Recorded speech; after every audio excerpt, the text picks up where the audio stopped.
All right, Assalamu alaikum wa rahmatullah. Assalamu alaikum wa rahmatullahi wa barakatuh. To some of you and peace out to the rest of you. Y'all know who it is and who it ain't. It ain't your boy, and it is your man. The blackest hearted, blackest minded, blackest man on social media, signing black in and shining again, asking you to hit that father muck and share button because the message is more important than the messenger. And no, I didn't curse just now. So I'm just getting now off of BlackPill Gnostics or BGS Ibmore's premiere. And I think a lot of you that are in here now were just in there with him.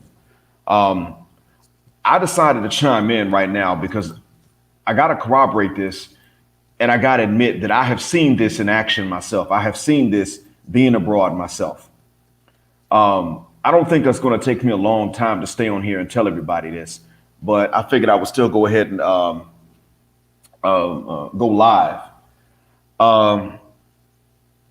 Yeah. Walaikum salam, Yasuke. What's going on, Sir Anthony? Shout out to Don Calypso. What's happening, Red Sif Lord? You heard the Congo drums. That's actually my theme music. It just plays naturally when I walk around. Okay, I'm joking. Obviously, I'm lying. But if I had theme music, that would probably be it. So having lived abroad for 7 years, I can say this. I have talked before about how it is that in like a part of the world like this, right next to the continent, across the Red Sea from Sudan and Egypt, and then another border over, in this region of the world, black women are not seen as a prize for marriage. I mean, people will sit up, even guys here will say the same things that you've heard before. Guys here in this part of the world will say, oh yeah, black women got the best bodies.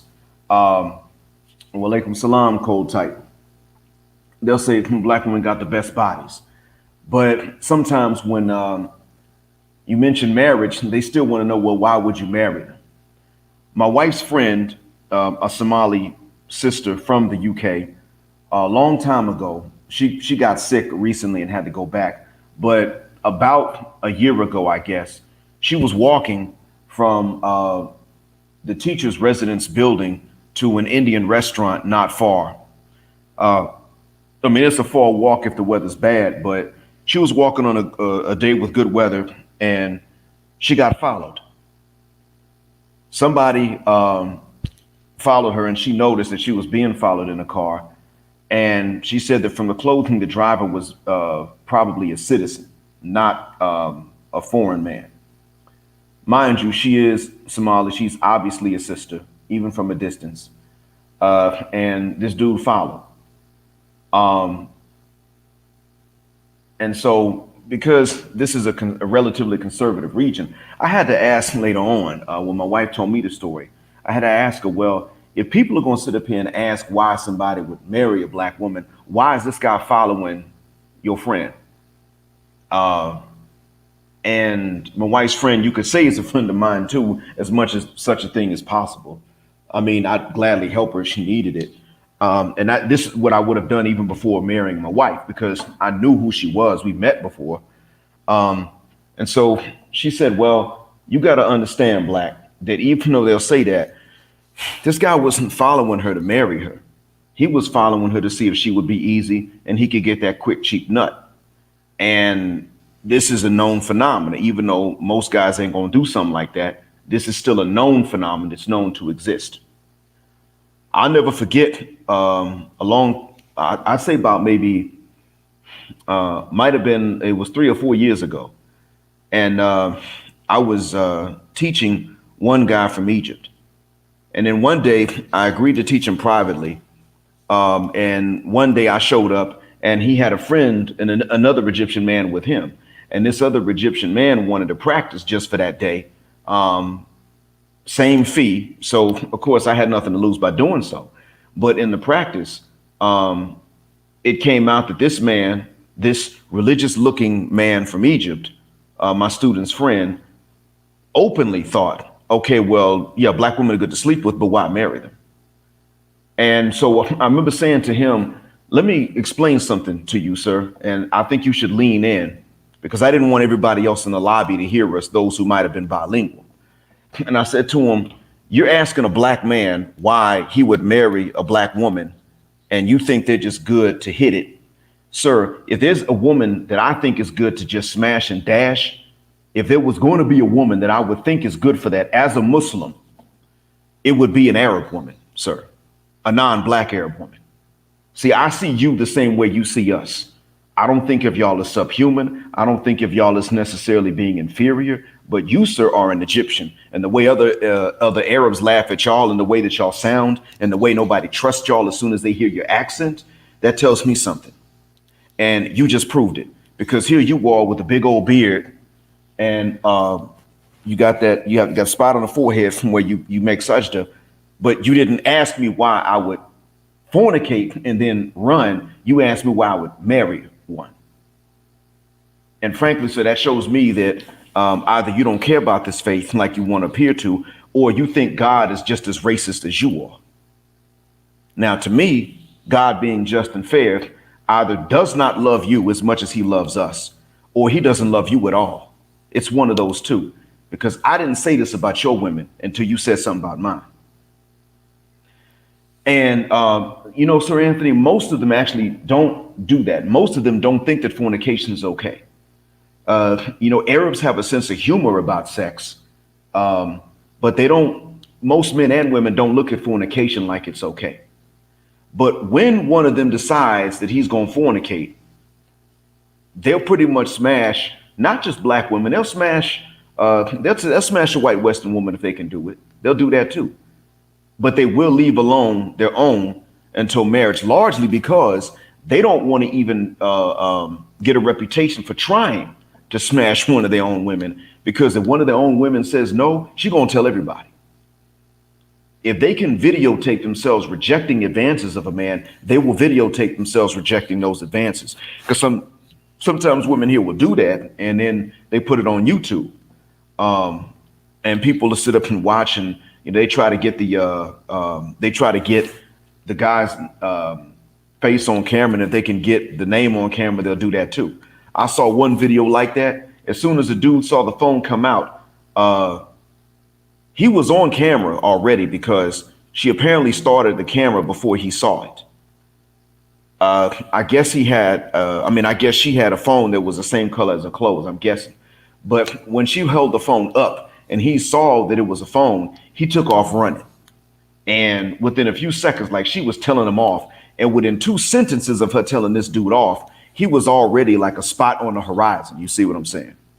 So what I wanted to get at here is that the men here don't look at black women like this. But the women here that are not black still look at black men as being attractive. And I've heard this from 3 sources: 2 black citizens and a Sudanese man told me this. Sometimes what happens is that, let's say in a place like, let's say if you get away from cities here, and they told me that this happens in Saudi Arabia too, which is the most conservative of the Gulf nations. When they get out into the wilderness, or when they get out into the desert, I was told that sometimes these ladies will, maybe there's a man from Sudan that's hired to help take care of the livestock out in these rural areas. And sometimes the women will try to seduce those men.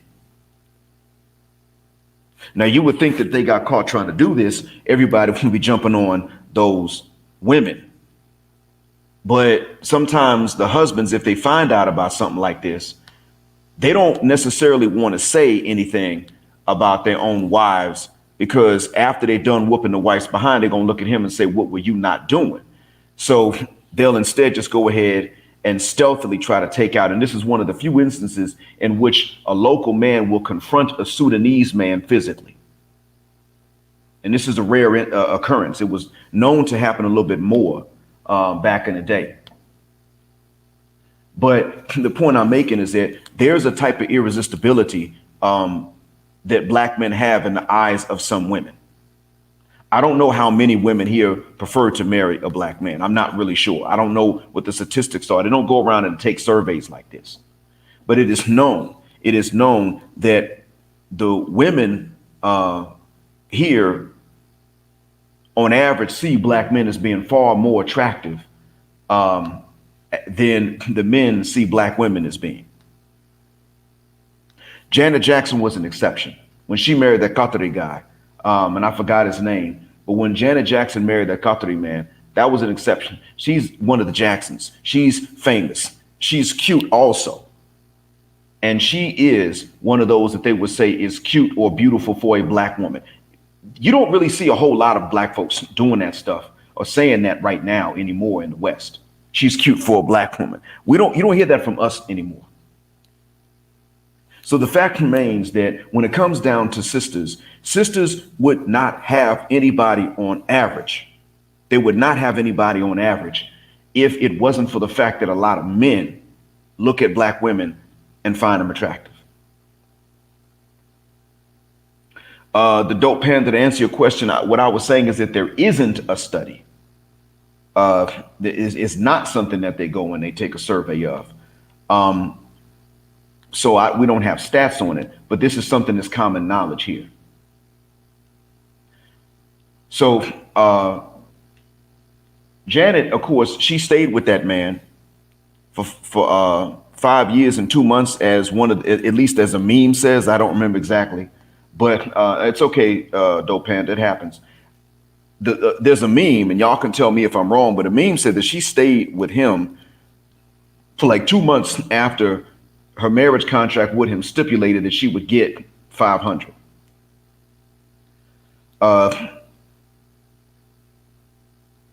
So now where you guys are back stateside, I can see that happening, because you live in, you all live in a very sexualized environment, and Arab men living over there are not going to be less sexually active than others unless they're really seriously practicing Muslims, and they avoid the environments and they avoid those advertisements. Now, those men would not, but you wouldn't see them anyway. They run with a different crowd. But the ones that live near y'all and really don't run with those religious and pious crowds, yeah, they're going to be just as exposed to the over sexualization. And eventually they're going to say, you know what, I need to run up in somebody. And well, we already know. I mean, the white chicks don't necessarily look at the Arab man as being the epitome of masculinity like they look at us. So once again, they can't run up in the Arab girls that easily. So who's going to take them? And it's funny because, see, when I was coming up, sisters didn't want men that looked like that. They didn't want that intermediate phenotype. When I was coming up, the Latin American guy really didn't do too well with sisters unless he was thugged out. Same with the Arab. I mean, if it was going to be an Arab, he'd have to be one of them cool behind white dude type of Arabs, one of those that lifted some weights, played some sports, could rap, dance a little bit, maybe play some basketball. Then he was like, maybe then, but even then he had to be taller, more muscular, all that stuff. So what I'm seeing now is that, from what y'all are telling me, sisters are willing to let these cats run up in them.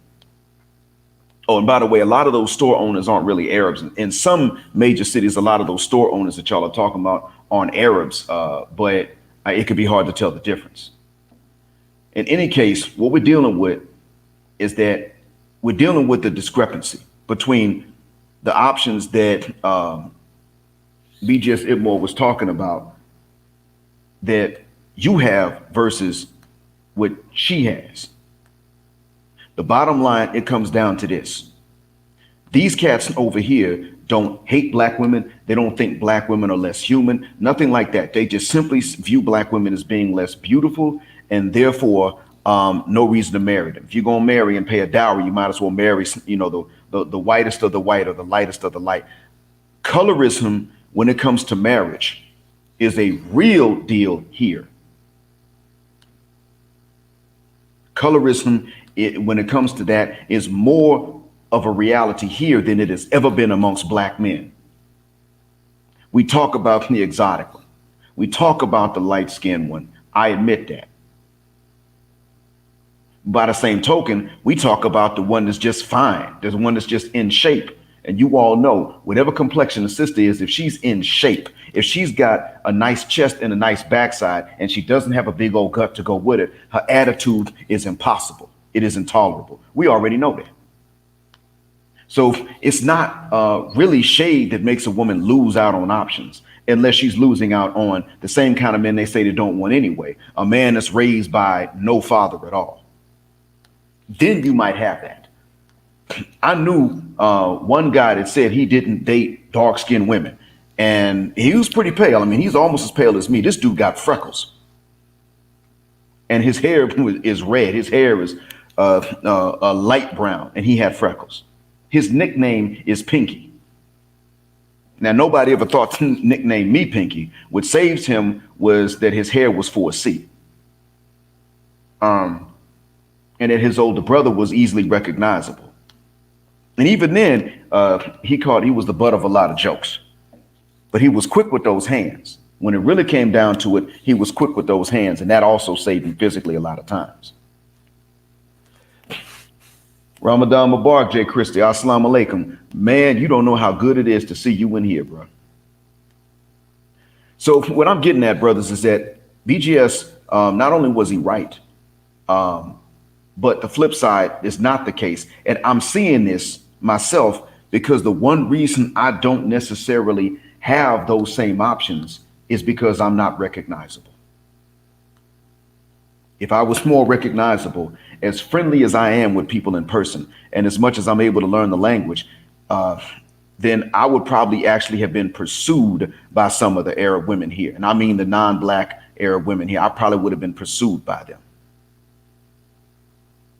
I know because in the first town I lived in, I never saw them, but I was told that apparently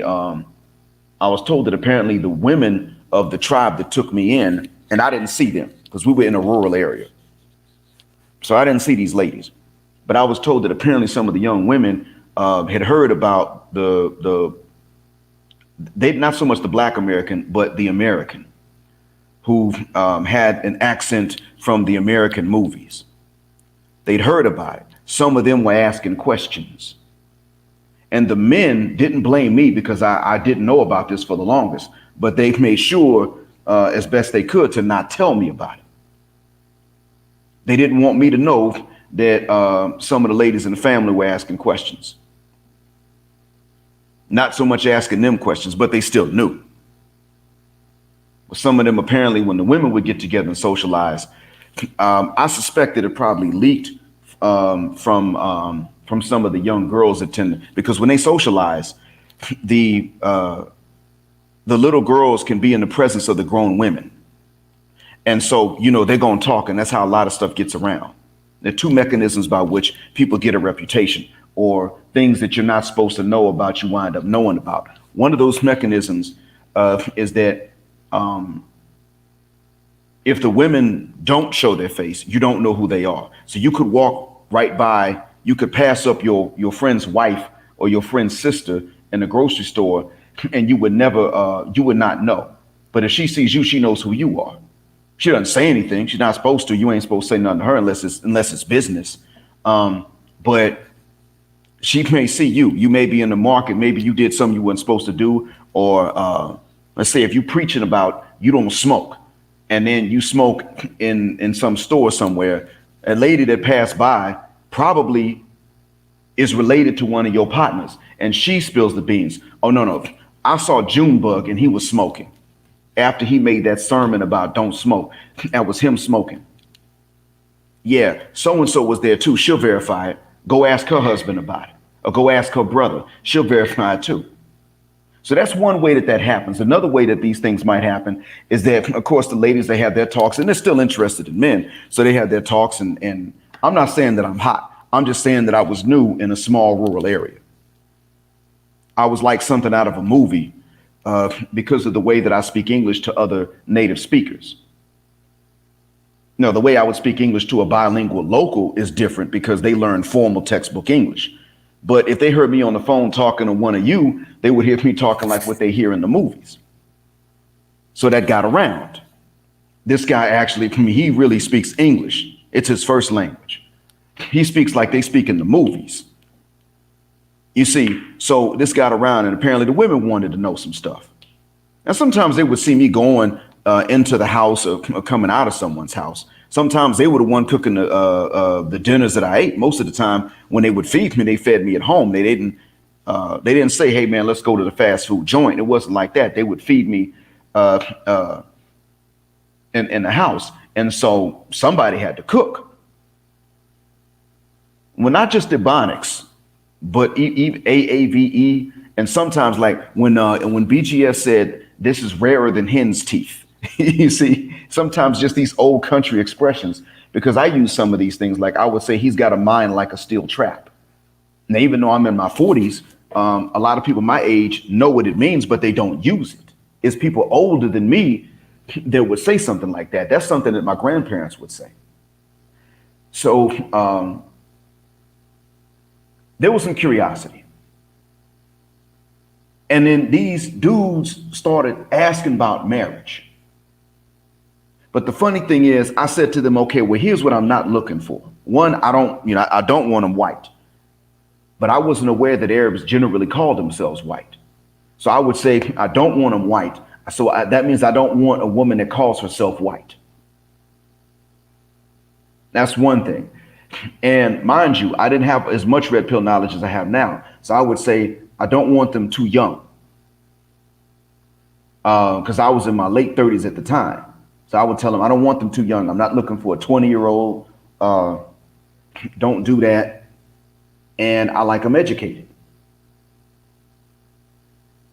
Now, the education thing and the age thing, those are good. They work for me. That actually does work for me even now. My wife's educated. She's actually another teacher. And we're close in age. So for me, that too young thing doesn't work. For a lot of you, that's right up your alley. It's not too young for many of you. However, I stated these things, and guess what they started doing? They started recommending to me maids, housemaids. Now, I would say to them, look, I know that there are ladies in this country that are educated and they don't have husbands and they're looking. I know that exists. How come y'all keep coming to me with maids, housemaids, your maid, your neighbor's maid? Why y'all doing that? A maid from Ethiopia that doesn't speak English or Arabic, and she's 17. She's not supposed to be even working here legally. That means she had to lie on her paperwork. She was just honest with the family that hired her. Why y'all coming to me with somebody like that? And you got a son that's 20 years old and ain't married. Why don't you try to marry him to her? Now, that's when I asked some other people about this later. I said, man, why they keep on doing this maid stuff? And that's when someone broke it to me. One, they don't really know. The only women they know are their own wives, their close relatives, and their maids. That's one thing. Secondly, if you marry their maids, they don't have to pay certain fees anymore to sponsor them, sponsor their visas for them to work in the country. And that's what they were telling me. So it was like a win-win for them. Then someone else said, also, you're here without your wife. And so they don't want, the next time some of the women ask about you, they want to be able to say, oh, he's married to someone here. Not just married, but he's married to someone here. We got him married.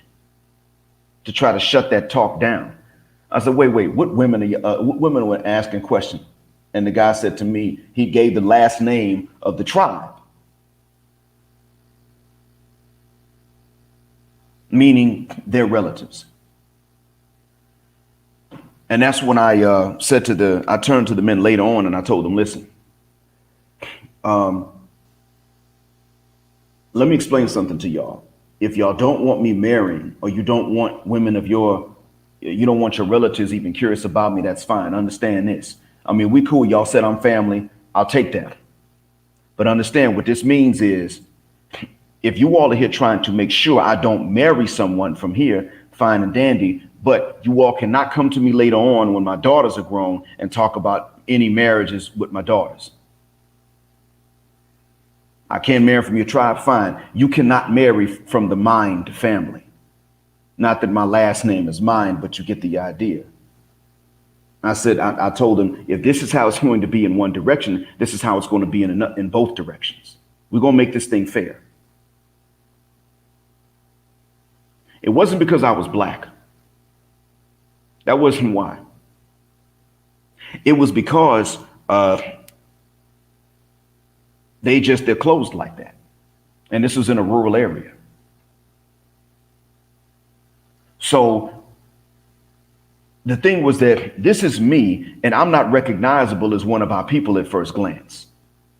And of course, they saw me, so they knew what I looked like. Some of them did, at least. What I'm saying to you, gentlemen, is that if they're looking at bruhs, if what they like is bruhs, like what they see on the TV, and I'm not recognizable as one until I speak, what option do you think you would have when you are tall? You probably taller than I am.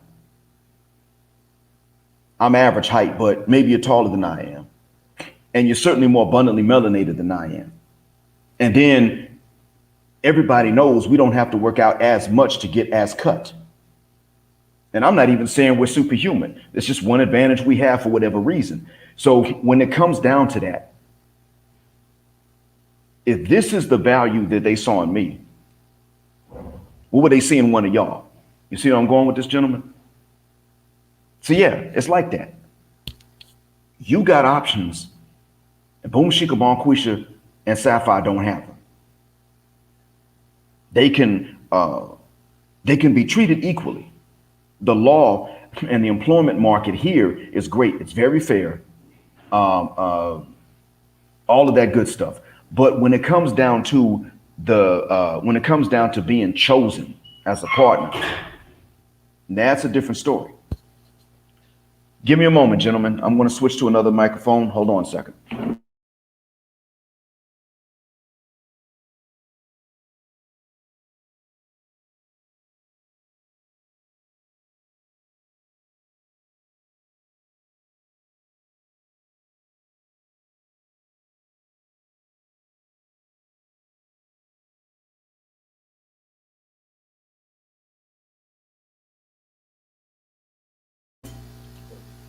Okay, all right. Now, gentlemen, tell me if I sound the same now, or do I sound better than before?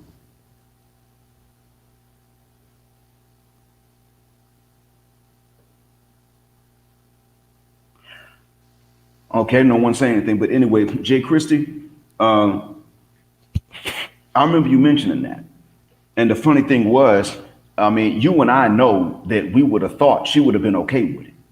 Everybody that knew you and everyone that met you and her would have said, oh, yeah, she'd be okay with it. She'd be fine. But in the end, turned out she wasn't. And you saw what's going on, LOM. And to answer your question, Yasuke, yeah, I reside in the Gulf. I never say exactly where because there are people that like the docks. And I got to keep this job because I got to take care of my wife and my kids. Plus, anyway, yeah, that buzz in the background, that's a fan. But let me turn that off. All right. So, yeah, I am in the Gulf.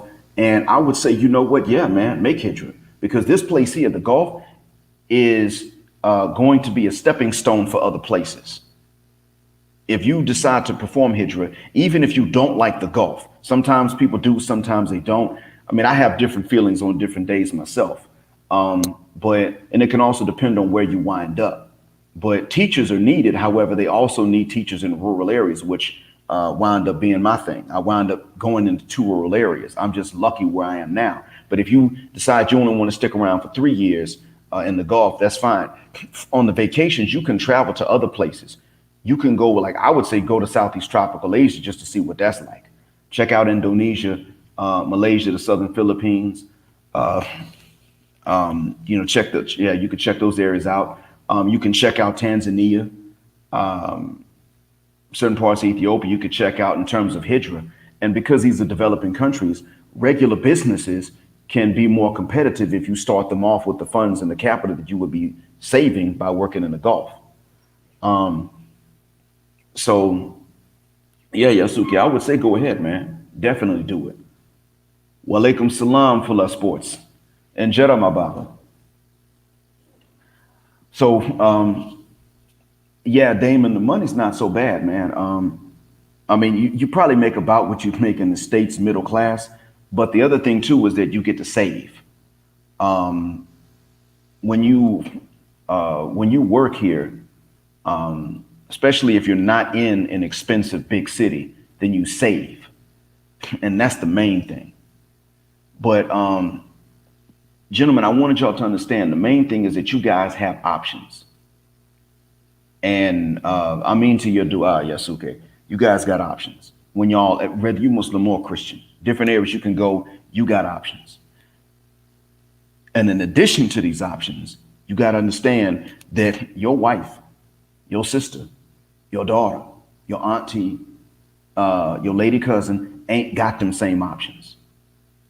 It's bruhs that, and even here, even amongst the locals, even amongst the citizens, these dudes are looking like, yeah, you know, we're the ones that like sisters. You still see black on black couples here. That's the good thing. You'll see that here, but you got to understand too that it's even here, it's bruhs that marry sisters. It's Junebug, it's Shine, just with a different name, a different accent. Amongst the citizens here that are black, it's like that. You got the option, and she doesn't. Now, another thing I wanted y'all to understand is that, and Edward Allen Anderson has talked about this before. Shout out to him. He has said that this thing of brothers getting passports is a new thing. And he's right. The phenomena of it, I mean, the existence of it is one thing, but the phenomena of it, or the repetition, the frequency is new. We also know, walaikum salam, bot la dola, kemunachin, abardekwe bahalulablo. We know that sisters been getting them. Dennis Sperling also covered this as well. They've been getting them. They've been going to Jamaica to get their backs blown out. If they're from the States, they go to Jamaica to get their backs blown out. If they're in Europe, they go into Ghana or they go to Kenya. They go to Labadi Beach in Ghana, or they go into to Kenya. I'm not sure exactly which beach they go to, but they go there. They either try to find them a Maasai warrior to dig them out, or they go and they try to go, or they go to Jamaica and try to get them a Rasta, rent a Rasta. And there was a documentary on this by Western ones in general, sisters or not. It was, if it was a Karen, Amber, Becky, or Boomshika, Bonquisha, or Sapphire, they were going, okay, A. LaRue just said it, they go to the Bahamas to get it raw. Something about the African man.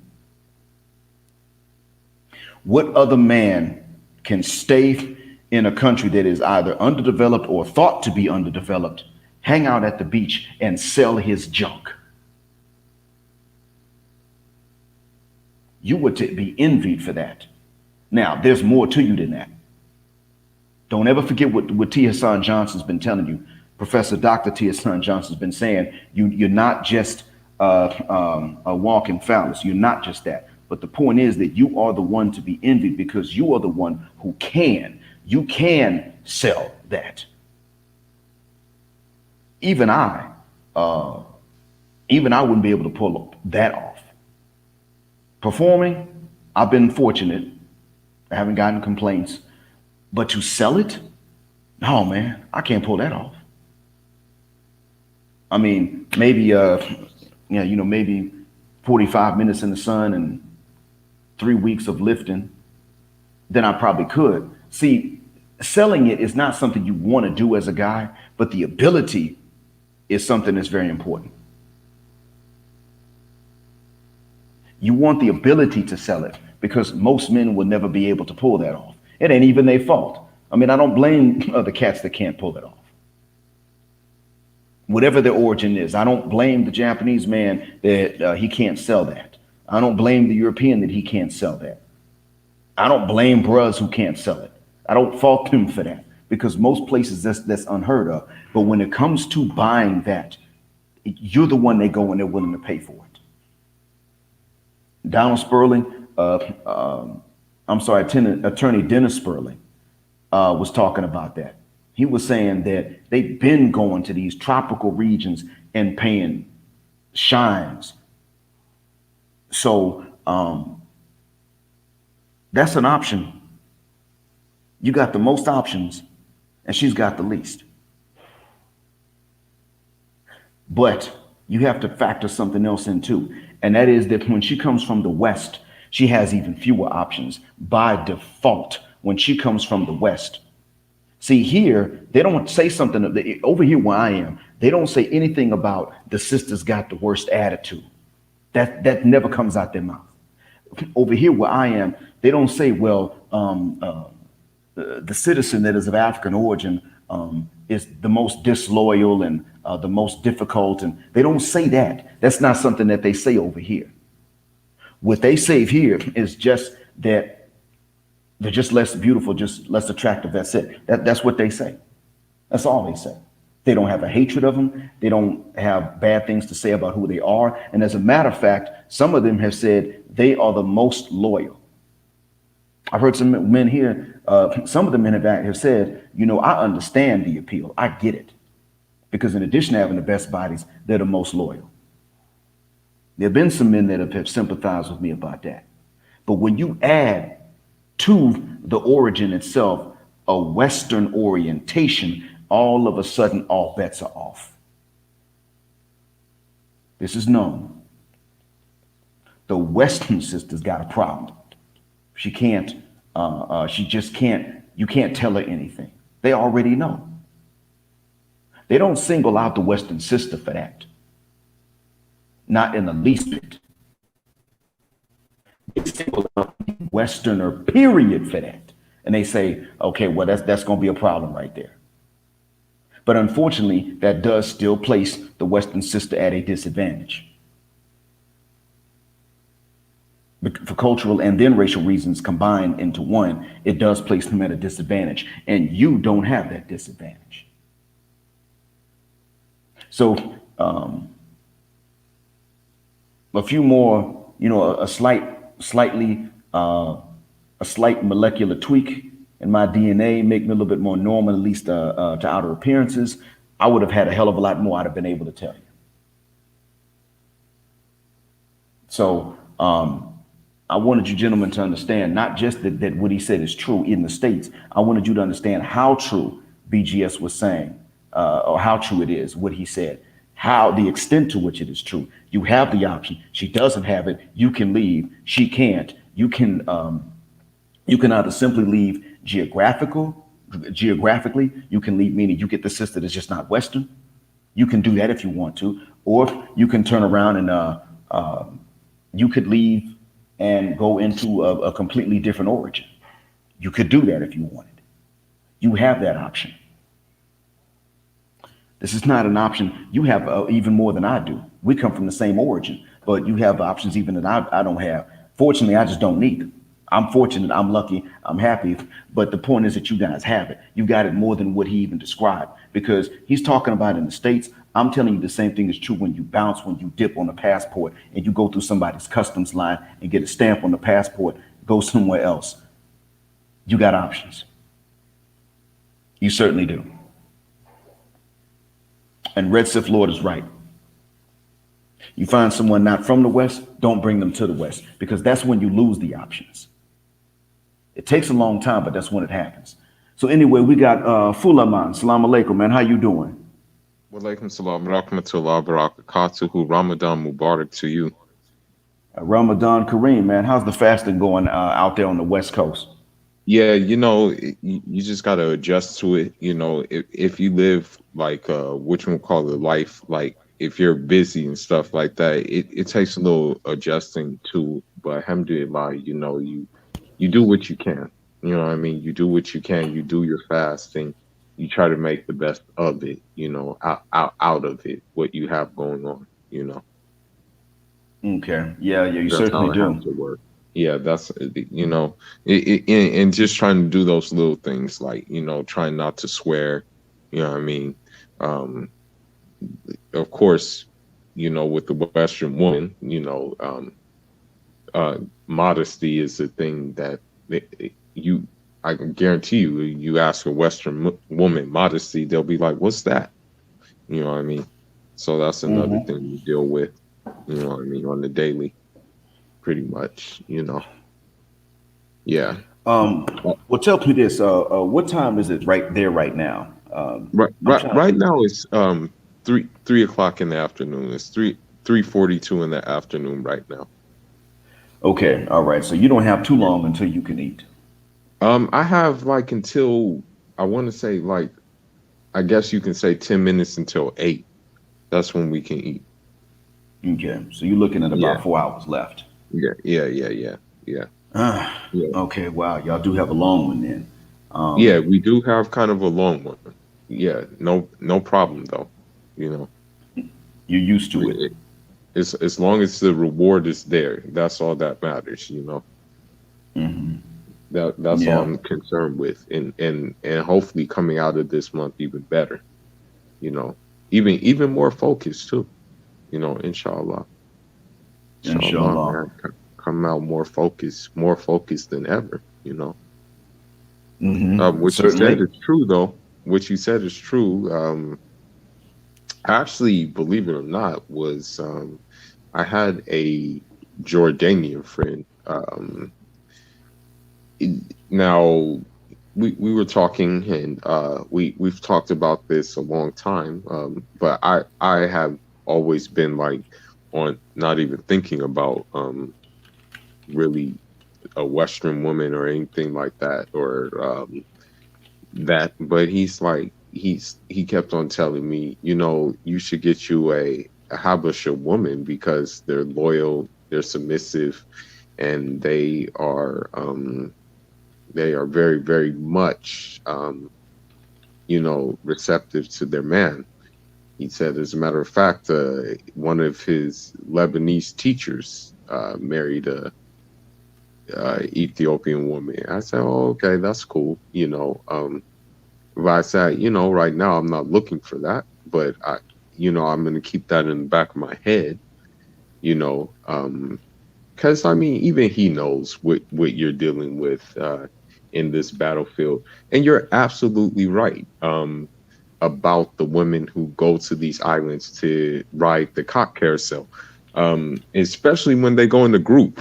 That's when that's what their intention is when they're in a group, when they have a group of girlfriends. That's all they're going for. They're not going just to photobomb.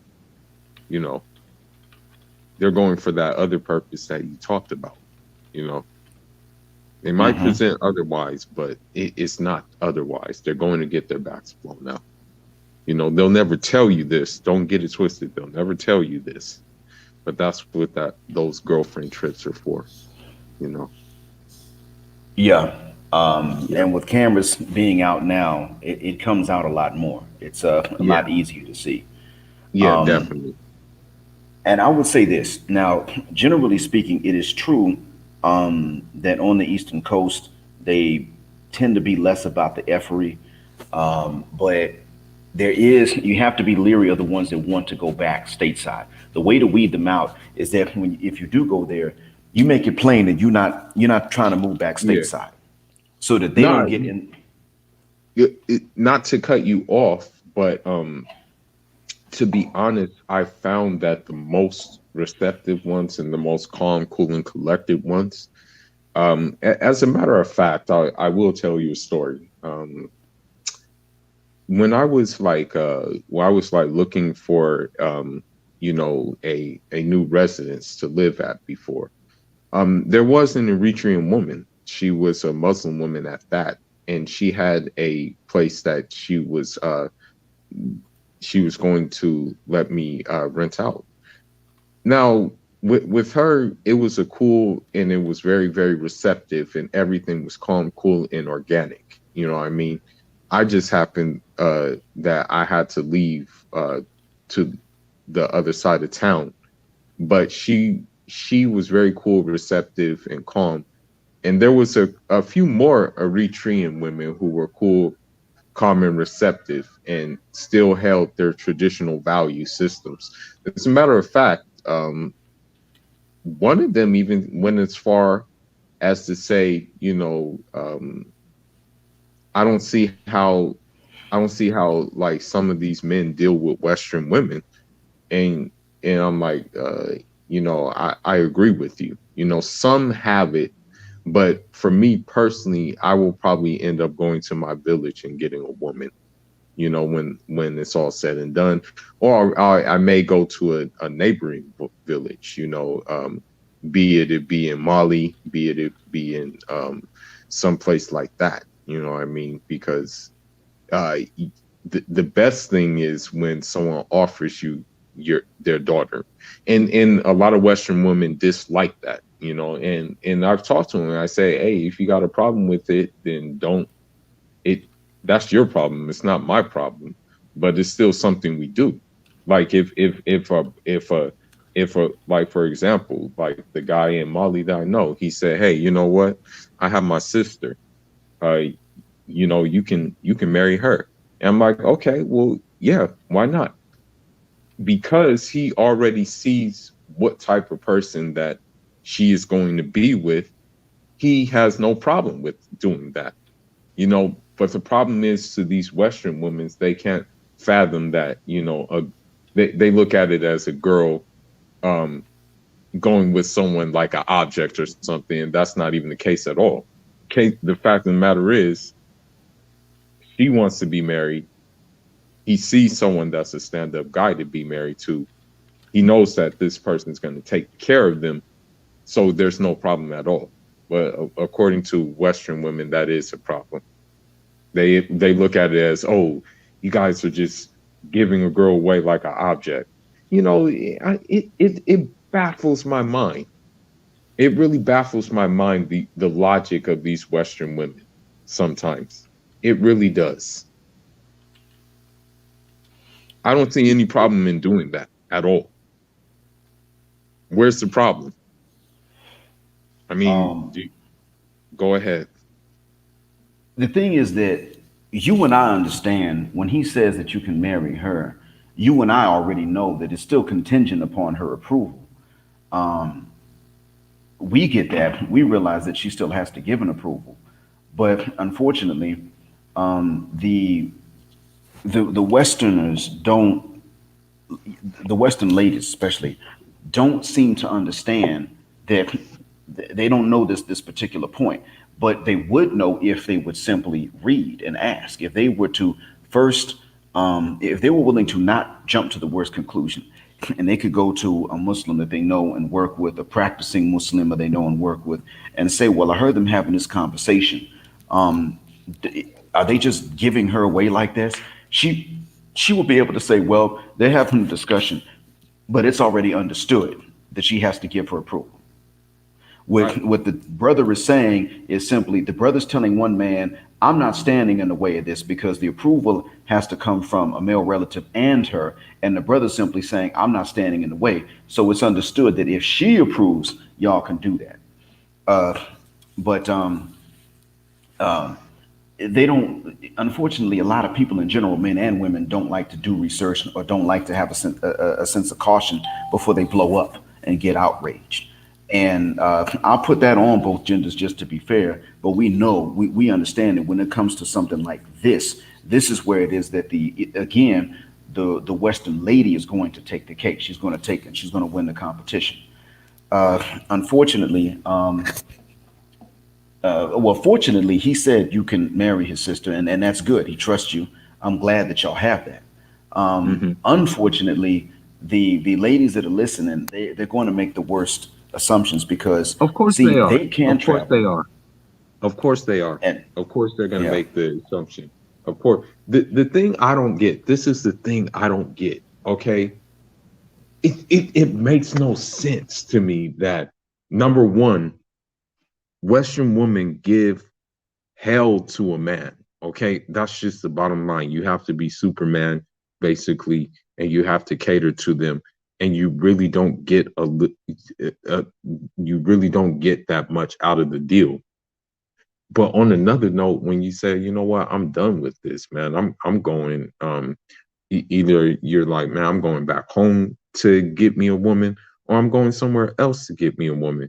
They villainize you, and it's like, okay, woman, you didn't leave me no option. Okay, how can you villainize someone who's doing what's best for them? That's Okay. exactly what Don Calypso was getting at in the comments. Shout out to him. Um, he said something similar. He said in the comments that the what I'm about. Matter of fact, I should pull it up and I should go ahead and put this on the screen. I meant to do that earlier, Don Calypso. Shout out to you. I'm scrolling up to it now. Let's see here. Not Obsidian's Arab name. I wasn't looking for that one, Don Calypso. That was funny. But what he was getting at was that what they want in the West is they want us to not have options at all. What they're looking for is for us to be sort of stuck while they have the options. And as we've seen, and as I just mentioned, that really is not the way that it shaped out. It's not the way that it took off. Whether it was for, I mean, whatever the reasons were, that's just not the way it panned out. Uh, that when I was in Oman, I saw that, when I was in Oman, I saw that I was a hit. Once I went swimming for a few hours and I got some sun. I saw that the Omania sisters were openly looking. I mean, they weren't even embarrassed. And I know in the states, if you took a sister, they would be embarrassed to look. I'm not saying they wouldn't notice, but they would be embarrassed to look at and look again and look again and look again. But when you're looking in the West, what it is that they know who they want and who they don't want. They have a hive mind, so they're picking the same few men. They just get upset because the ones they don't want still have options. They thought that they were going to, in a sense, have a captive audience. They're Mhm. used to that. All the advice they've been getting, and this is a largely Western black problem here. All the advice that they've been getting from mom and grandmom was based on it was based on Jim Crow when we were pretty much Mhm. limited to them and they were kind of limited to us. But if they wanted to sell out, they could get that white dude. They're still used to that. And now it's changed to where they're the ones who can only be the concubine or the side piece to a lot of these Right. white guys, or they could be the wife under certain conditions. And what they're Right. saying is that they're being treated like inferiors when they marry out. And when we marry out, it depends on who we, our experience depends on who we marry. If you Right. marry, let's say if you marry someone from a racist background and they have that subconscious racism that comes out, but we can marry someone that doesn't have that. We can marry someone that doesn't really know what to think. We can go into Japan and they may not know us that well, or they may, but the Mhm. hatred's gone and the assumptions of their superiority and inferiority are missing. Or we can marry, let's say, Indonesians. Art Yeah. Zuck is one of Yeah. my Definitely. listeners, and he said that he said we don't mind even if you come in and you marry them as long as you're Muslim and she's Muslim. We don't trip, but understand they may have some ignorant questions, but it's because they Right. know Right. what they don't know. Right. That might be the Right. worst you have to deal with versus Even like, believe it or not, a lot of times, but this is completely opposite. A lot of times will be screwed, especially by the Hotep community. Um, they will they will say, "Oh, you following this Arab religion and things like that. You're following these Arabs and stuff like that." But believe it or not, there are a lot of Arab women who are willing and sometimes have that family background where they will marry you.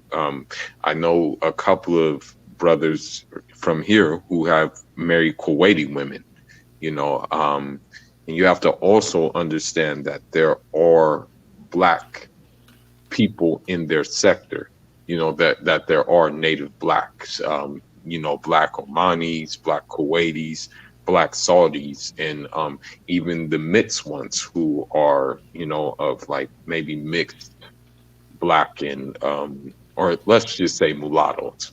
They are open to marry Western men. Uh I mean, even wow, it was crazy. I'll tell you, even an incident in the mosque. There was this one brother, jet black, tall, um, Idris Elba looking guy. There was this Arab woman. All the Arabs wanted to marry this woman, and she was like, "No, I don't want to marry her. I don't want to marry. I don't want to marry."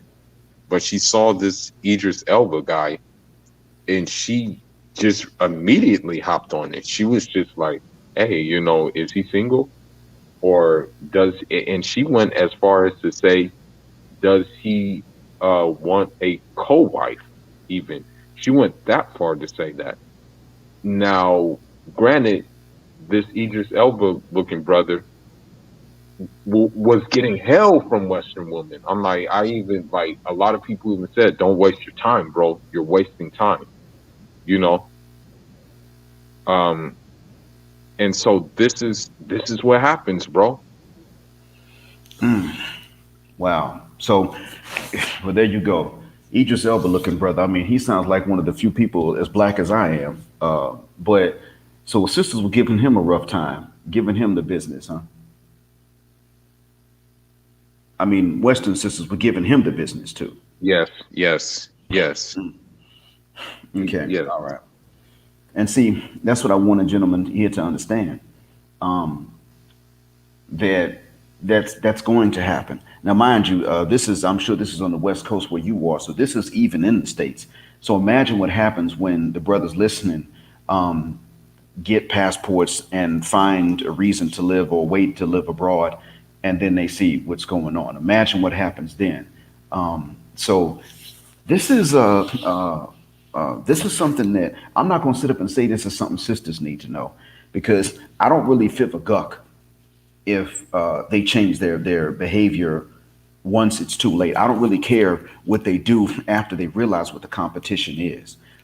What what I want to see happen is I just want to see black men, even those who are not Muslim, but I want to see black men have options, and options that involve more than just, and not only options in the mayonnaise mafiosa women either, because they can be a problem. I mean, that's where it is that Boom Chic and Bonquisha uh, um, got this stuff from.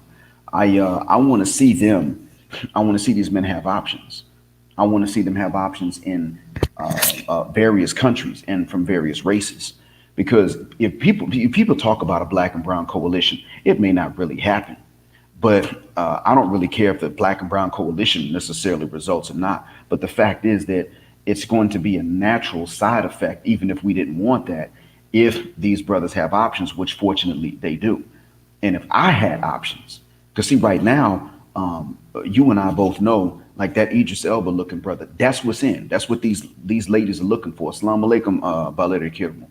That's what these Right, these sisters are looking for, and even in the West, when they right, do want a black man, they want a black man, black with a capital B and four A's in the middle. right. And so Well, this is I'll give going you on another abroad thing. too. I'll give you another thing that's going on, but it's been creating a lot of rifts. I have some family that lives in France, but now this situation is creating a lot of rifts, but it just goes to show you that the options are there. Um, Now, what's happening now is although they are Africans, they they're not looked at as such. But what you have happening now is you have a lot of North African women who are flocking to uh, quote unquote sub-Saharan African men, meaning us, right? Yes. It's gotten to a point where you know families are being they're fighting their families about this. Some are receptive, some are open to this. As a matter of fact, I know a couple of like Senegalese Moroccans, Senegalese Algerians, Ivorian Algerian. I know a couple. So it's happening more and more. Okay. And it's going to happen more and more. And so what that means is that the options are the options are running out even for the feminist African woman who comes from our parts who has bought into the feminist movement, you know, not realizing that she was played on, like not realizing that she was played on and faked on with that feminist movement, you know. That's what also is happening right now, you know. And my cousin has even, some of my family members have even said I can't keep him off of me right now, And I said, hey, man, like, I guess that comes with the territory, you know? So even if you go to Paris or go to Marseille, they're going to flock to you. And even me out here, um, I don't engage in the quote unquote forbidden fruit. I have different things going on, but I know for a fact that, I'm going to marry like either from my neck of the woods, a East African or possibly a Caribbean Muslim woman, because I've seen a couple of African brothers who have married like Haitian Muslim women. They have not had any rifts. They haven't had any problems. So I know that's where my thing lies. I know my thing doesn't lie in a American black woman or a white woman of any sort. Um, but the whole incidents in France goes to show you that all one has to do is just step over there and and uh and they'll have their pick if they find one of these Arab quarters in France. You will be surprised at the reception that is given. You know, even some of the French soccer players, even one Senegalese soccer player, he's married to a Moroccan woman. There's another French soccer player who is from, I think he's from Martinique. Yeah, he's from Martinique. He's a Muslim though. He has a pretty Algerian wife. You know, this is happening a lot. You know, it's happening quite a bit now. So that Well, just goes back to your option things. it does.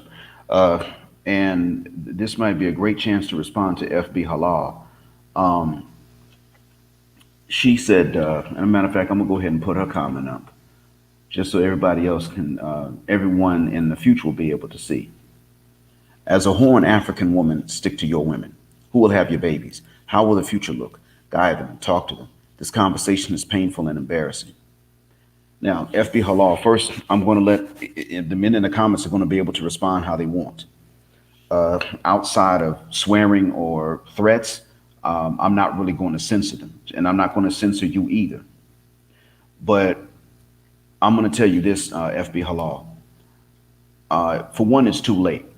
For me, this is not that's not going to happen. I'm not going to stick to my own, meaning the Western black woman. I'm a Creole man from the Gulf Coast of the U.S.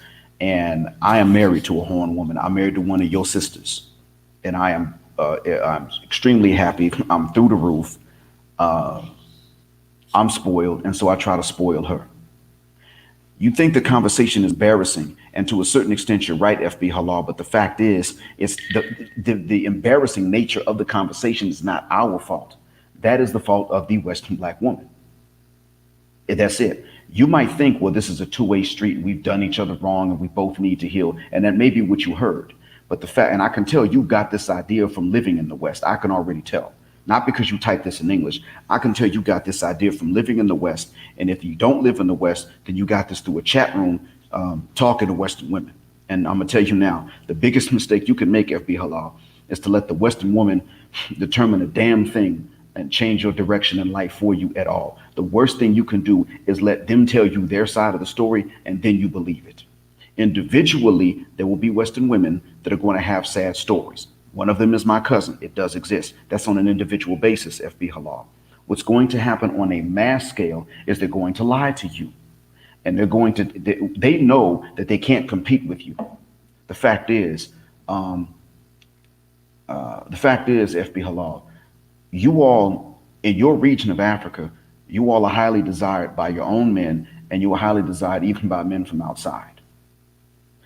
So they know that they can't compete. The Western woman knows she cannot compete with you, and they're going to use all kinds of excuses. They're going to say, well, you're only considered beautiful because you don't have West African features. They'll say stuff like this. They'll say, well, your hair texture is not 4C, and that's why black men want you. It's because they have self hatred. Not one of us in here looks at Western African or Central African or Southern African Bantu black woman and says they're just ugly. That's never been the case. We are looking to make an exit because they're pushing us away. It is not something we did to them, it is something they did. End of story. I don't know how old you are, FB Halal, but I'm gonna tell you that it's been about 5 decades at this point where they've been able to sit up here, and I'm talking about the Western black woman has been able to sit up here, get on shows even before Oprah, get up on shows and just castigate black men for things that we didn't even have, a media that we don't have, wealth that we don't have, a system that we don't have that really was not kind to black men or black women. So you can say what you want, FB Halal. I'm gonna tell you, you ain't right. And the men in here, they decide to drag you without cursing you or threatening you. If they decide to drag you, I'm not gonna censor them because I'm not gonna censor Um, you. I wanna piggyback off of that.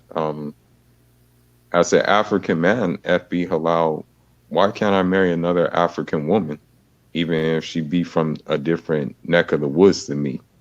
I mean, that signifies the unity that we need on the continent in general.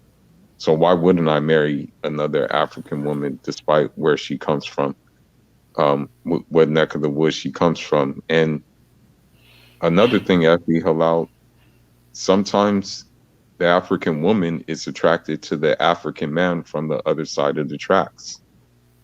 So why not entertain that? You know, um, so and also FB Halal, we shouldn't have to stick to something that is going to provide catastrophe in the long run. Every man who is doing his job and who is being a man and who still wants to be a man should be entitled to a peaceful household where he can build a solid family and won't have to go through the motions of dealing with the Western woman who uses a kid as a means of like a measuring stick. Because unfortunately, I've seen it happen with Black African men who have married Western women, be it they be Black, be it that they be white, that the kids are used as measuring sticks, and it doesn't turn out too good. So, FB Halal, you're Muslim, and you have to understand something, that the Prophet Muhammad alayhi salatu salam, he married a Jewish woman. So are you going to tell him to stick to his women? Many of the companions, even Ali ibn Abi Talib, may Allah be pleased with him, he married an Indian woman. Are you going to tell him to stick to his women? And these are the best people who existed in the world. I can keep on going. So Jazakallah khair for your comment, but that wasn't even the case back then. So why does it have to be the case right now? I see your apology, FB Halal, and I mean I accept it because I don't assume that you're coming in with hatred. But think about this for the future, FB Halal. Just for the future, think about this. Amongst black folks that are Muslim, just amongst those of us that are Muslim, I saw in the Atlanta area where there were more international and intertribal marriages, if you will, intercultural marriages, i.e., somebody from the continent marrying someone from the Caribbean, both of them black, both of them Muslim. I'm hearing more about, let's say, somebody who was black from either the continent or from North America marrying a black person from Latin America. Again, talking about both of them being Muslim. So if we have a racial interest in unity for the sake of self-defense from other people that hate us, even though it's not the whole world, it is a lot of them. Oftentimes, the ones who uphold white supremacy are other Muslims that just aren't black. They uphold the subconscious, non-hateful version of white supremacy. So we have a vested interest in reaching out culturally, business wise, and maritally to each other. We have a vested interest in this because when you're black and you're Muslim, and you decide this month that you're going to go to a mosque that is largely subcontinental and an Arab majority, which is what a lot of them are.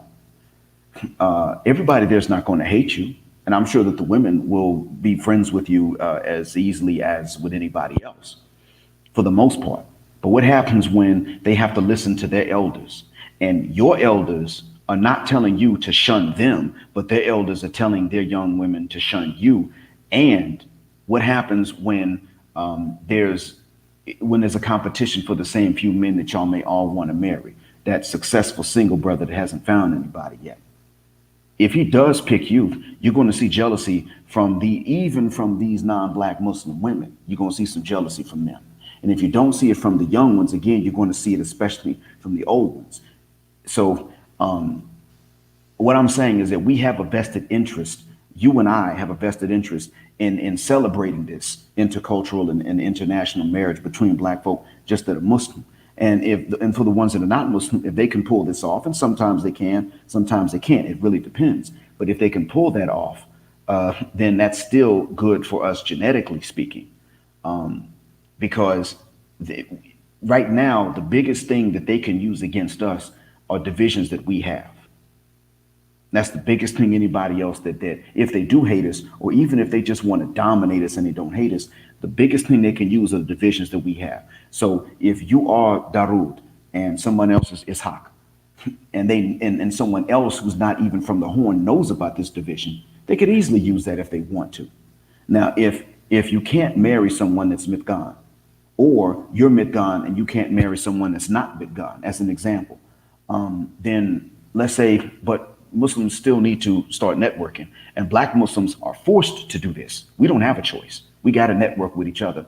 Then how about networking maritally and business wise with someone that's not even from the Horn, since apparently some tribes can't do this yet. Now I understand it's changing, but it's still changing. It hasn't finished changing. Your generation has not completely taken over yet and completely thrown out the tribalism like y'all are working to do. So in the meantime, why not? And I'm not saying this because I'm married to someone from the Horn and I'm happy. If I had never met her, if she walked in right now, opened the door and said, "Hey, look, black mind, thank you, salam alaikum, I'm done." If she said it right now, I still got to say the same things because of the vested interest in the future. But I do accept the apology. I'm not saying that I rejected it or anything. However, just keep in mind that the women that are going to give you certain bits of advice, FB Halal, they're going to give you bits of advice that are convenient for them because they don't want to compete. In the end, you're dealing with the demographic of women, white and black. They come from the West and they look at Western men that are successful, that they all want. And they say we should not have to compete even for the most successful 10% of men. We should not have to compete. They should just all be this successful so that we can all find the man that we want. And then when you come along and you have the cultural orientation to compete with them and win, they look at you and they say, "Oh, well, let's go ahead and give her this advice that's going to offset any competitive advantage that she would have over us." That's what they're doing. That's why they told you what they told you. That's what that is. So when you understand that, then you won't repeat anything that works against you and works against your best interest. And don't sit up and think, okay, what about my daughters? Because if you listen to these Western broads, wicked witches of the West, tell you certain things that work against your interests, you don't have to worry about daughters or sons. You will wind up, like Kevin Samuels says, you'll wind up by yourself with some cats and with some cats. And when you pass away by yourself, they'll be the ones that wind up eating your body. And that's what'll wind up happening, because that's what's happening to the ladies that are giving you this advice. See, a lot of these ladies, especially if you're getting this through chat rooms and you can't see them, especially in that case, a lot of times they may be more experienced than you, but they're older than you. They can't compete. They don't have the options you have. And so they'll say these things to you, but you don't know that in person, they're in their 40s. Their ship has sailed. They ain't got nobody. They ain't going to have nobody. And they're just going to have pets to keep them company. But they don't tell you that. And why would they? But if you don't know this, then you'll think, okay, well, this is good advice to take. and this is great and it's going to free the women and free the sisterhood. I have you thinking this way. We men don't have an interest in oppressing you just because you're a woman. It doesn't serve us. We have mothers, we got grandmoms, we got aunts, many of whom intentionally withheld valuable information from us about what women want. Despite them doing that, we don't have an interest in oppressing women because we still love the women in the family and we don't want some man to oppress them. Most men know how to treat women that know how to treat a man. Most of us know it's real simple. How would I want my brother-in-law to treat my sister? That's how I'm going to treat my wife. How would I want my dad to treat my mom? And that's how I'm going to treat my wife. Most of them understand that. Even if you have a brother that's strict and he says you're not going anywhere by yourself, even if you have a brother like that, even in a case like that, he's going to be that way because he loves you, not because he hates you. He's not going to be this way because he knows that all men are a certain way. It's not because all men are a certain way. It's because he knows that it only takes one guy that is a certain way to grab your behind one time. That's all. And I don't mean literally grab your rear end, but I mean even just to grab you and kidnap you if that's what he's going to do. It's not that every man's like that. It's just that it only takes one. And those men are going to look for ladies that are out by themselves if they're going to do these things. So he knows that when you're out by yourself, if he's strict about that, it's because he knows you got a target painted on your back when you're out by yourself, especially in the dark. And that if it's one dude in a crowd of men that's like that, he's going to look and spot you because he was looking for you already. And that's why you may have a strict male relative that's like that. We don't have an interest. It is very few men that have an interest in oppressing women. Very few. You hear their stories. The stories are often repeated, but the actual instances are very few. Most men, it doesn't serve them. It doesn't help them. It doesn't. It's actually kind of expensive for us to do that. Most of us know if we're going to try to oppress a woman, that's like pushing her away. If you say, well, no, you don't even open the windows in the house in case because somebody might look in and see you. We know if we do stuff like that, that's going to drive her away. We're going to wake up one morning and she's gone. We know that. We're not stupid. And we got to start all over again with someone else. That's what we understand. So I think I said enough. I'm sorry, Fuller Man. Take it over. Nah, but even to talk about some things without going too deep into it, even Ermias Ascadome, who is known as Nipsey Hussle, Ermias Ascadome, his dad wanted him to marry a Eritrean woman. That's what he wanted him to do. He didn't even want him to entertain Miss London. But, it is what it is. However, his brother, Samuel Ascadome, did marry an Eritrean woman. And although the it's not out there that he did marry one, he did marry one. I have a cordial relationship with some of the members of the family and what have you, since Ermias Ascadome was a how should I put it, an associate of mine, when he was here. But even that just goes to show you, what even what his dad knows about Western women. That just goes to show you the psyche of his dad, how his dad was thinking, because he was like, well, he already has a daughter by a Western woman, and we saw how that went. So I better get him one woman from back home to make things easier, so he doesn't make that same blunder twice. So he was even thinking along those lines. So that should tell you something, even when a father is trying to look out for his son, in that way. You know what I mean? Mm-hmm. And the father knew also that he had made an error. It may not have been that Nipsey was the mistake, but the father even understood that he had jumped over somebody from back home and impregnated a Western Yes, lady. So the dad yes, knew, okay, I yes, did this. And maybe I yes, got lucky with you, but that doesn't mean you have to repeat it and wind up not being so lucky. yes. Um, and it will be interesting to know what that dynamic was like between Nipsey's parents. I don't know. Are they still together now? They're not together now. Not to. I don't want to like bash, but the mother, she actually has a kid from a different marriage, I believe, that she was once in. Um, after Mr. Dalwood Askodome, um, divorced and they separated. I believe she got remarried with someone and they produced another kid. I believe they produced a girl. You know, yeah, I believe that was the case. Okay. So in Yeah, that case, then, so that they're not together then, and no, all right. So no, dad knew, dad knew something, even if he doesn't hate her. yes, Dad knew something, and he understood something that was very important. yes, The reason that my father didn't tell me this was because, frankly, my father hadn't met. He had met a lot of ladies from abroad, black or white, right, and that's why he didn't tell me this.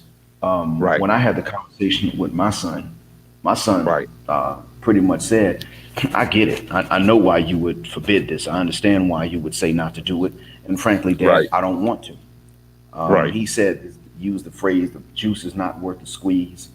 right, He told me, "All I got to do, Dad, I'm getting experience without even going through it because I just let my friends talk. They're in relationships. I let them talk. They're stressed out. They're right, worried. They're running on a Ferris wheel trying to no, not a Ferris wheel, treadmill." He said they're running on a treadmill trying to keep these women happy. These women are upset because my friends aren't making six figures. Most people aren't. They don't care. So I just let them talk, and right, my stress levels go down, and I'll just leave it. I'll leave them be. So when it comes down to it, I understand exactly where the dad's coming from because he knew. yeah, My father doesn't yeah, have the comparison to make. Plus, my father wound up marrying my mom, and yeah, they're still together. They're still happy. yeah, yeah, So he yeah, yeah, doesn't. He's not aware of how regional this is. yeah, But exactly. my mother actually is aware of how generational this is. She's not necessarily aware of how regional this is, but she's aware of how generational it is. And the sad thing is that we've been told oftentimes by these ladies, don't be a green card for somebody else. She's just looking for a green card. They want to use you. They Hmm. don't want to stay in their countries because they're poor Hmm. and that sort of thing. That's what a lot of times they've been telling us. And the whole time, if it's not her, it's a friend of hers that's got a passport and several Jamaican government stamps on it. Exactly, And they're exactly, leaving, definitely. they're leaving this out. But Look at because I look. was, go ahead. Not to even cut you off, not to cut you off. Forgive me for cutting you off. But look at that movie. I think it came out in the '90s. How Stella got her group back. What was that about? Her going to Jamaica to get her back blown out. Yep. And still finding love despite why she went down there. But the people have to look at not just the book and the movie, which is fine for entertainment. They have to look at the real life Arthur and what happened to her. I mean, of all guys that she got when she went down there, she found a man that apparently wanted to get out of, he wanted to get off the island because they don't play that booty bandit business down there. And they certainly didn't play it as much back then as what they might tolerate now. I mean, back then at that time in the 90s, they were considered to be some of the most homophobic in the Caribbean. Right. There was, I do recall that there was a cruise ship in most of the it was a cruise ship that was for whatever reason popular with successful men of that orientation from the United States and Canada. Right. So they like to go on this particular cruise company, but it was a Caribbean cruise. So they would go and get off at the ports and then get back on the ships and keep on going. And that was cool all the way up until the word got out that that's what they would do, that that's what this cruise was. And so that ship began to be denied docking from island to island. And it got to a point where they pretty much had to go to one island in the Caribbean that would allow them to dock. That was a U.S. territory. It was the U.S. Virgin Islands. They were going to let them dock because, as a U.S. territory, they couldn't legally justify refusing them to dock because of that, especially when they were carrying a lot of U.S. citizens. So they were able to dock there. But I remember that. So she got the one dude on the island that was into that, wanted to get off the island, and she was his ticket to do that. And after living in the States for a while, she began to piece two and two together. He's into other cats, and he's into other guys. And he pretty much told the judge, okay, if she wants a divorce, fine, but don't send me back because I'll die. And they know me. I get off the plane and I don't have long to live after that. So he begged to not be deported. I don't know what actually happened to him, but he Right. begged to Right. not be deported. Right. So we have to look at not just these movies, but even the real life stories of these authors, just to see where they do coincide and where they don't coincide. That book had a Right. happy ending. The movie had a happy ending, but her marriage did not have that happy ending. Right. And Right. and that was the end of that. So Right. they Right. they got to learn the hard way. I see. But while they're sitting Yeah. up here and doing this, when they're telling us not to go abroad, we have to keep in mind it's because we can go abroad and we don't just have options. We actually have some options that we would actually want. We have options that men would want.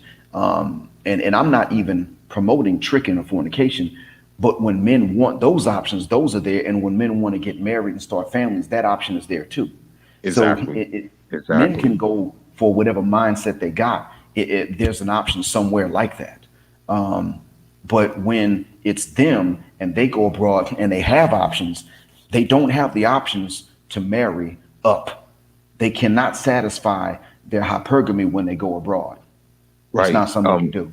Well, I'm gonna take an example of what you said just recently, and this was on reality TV.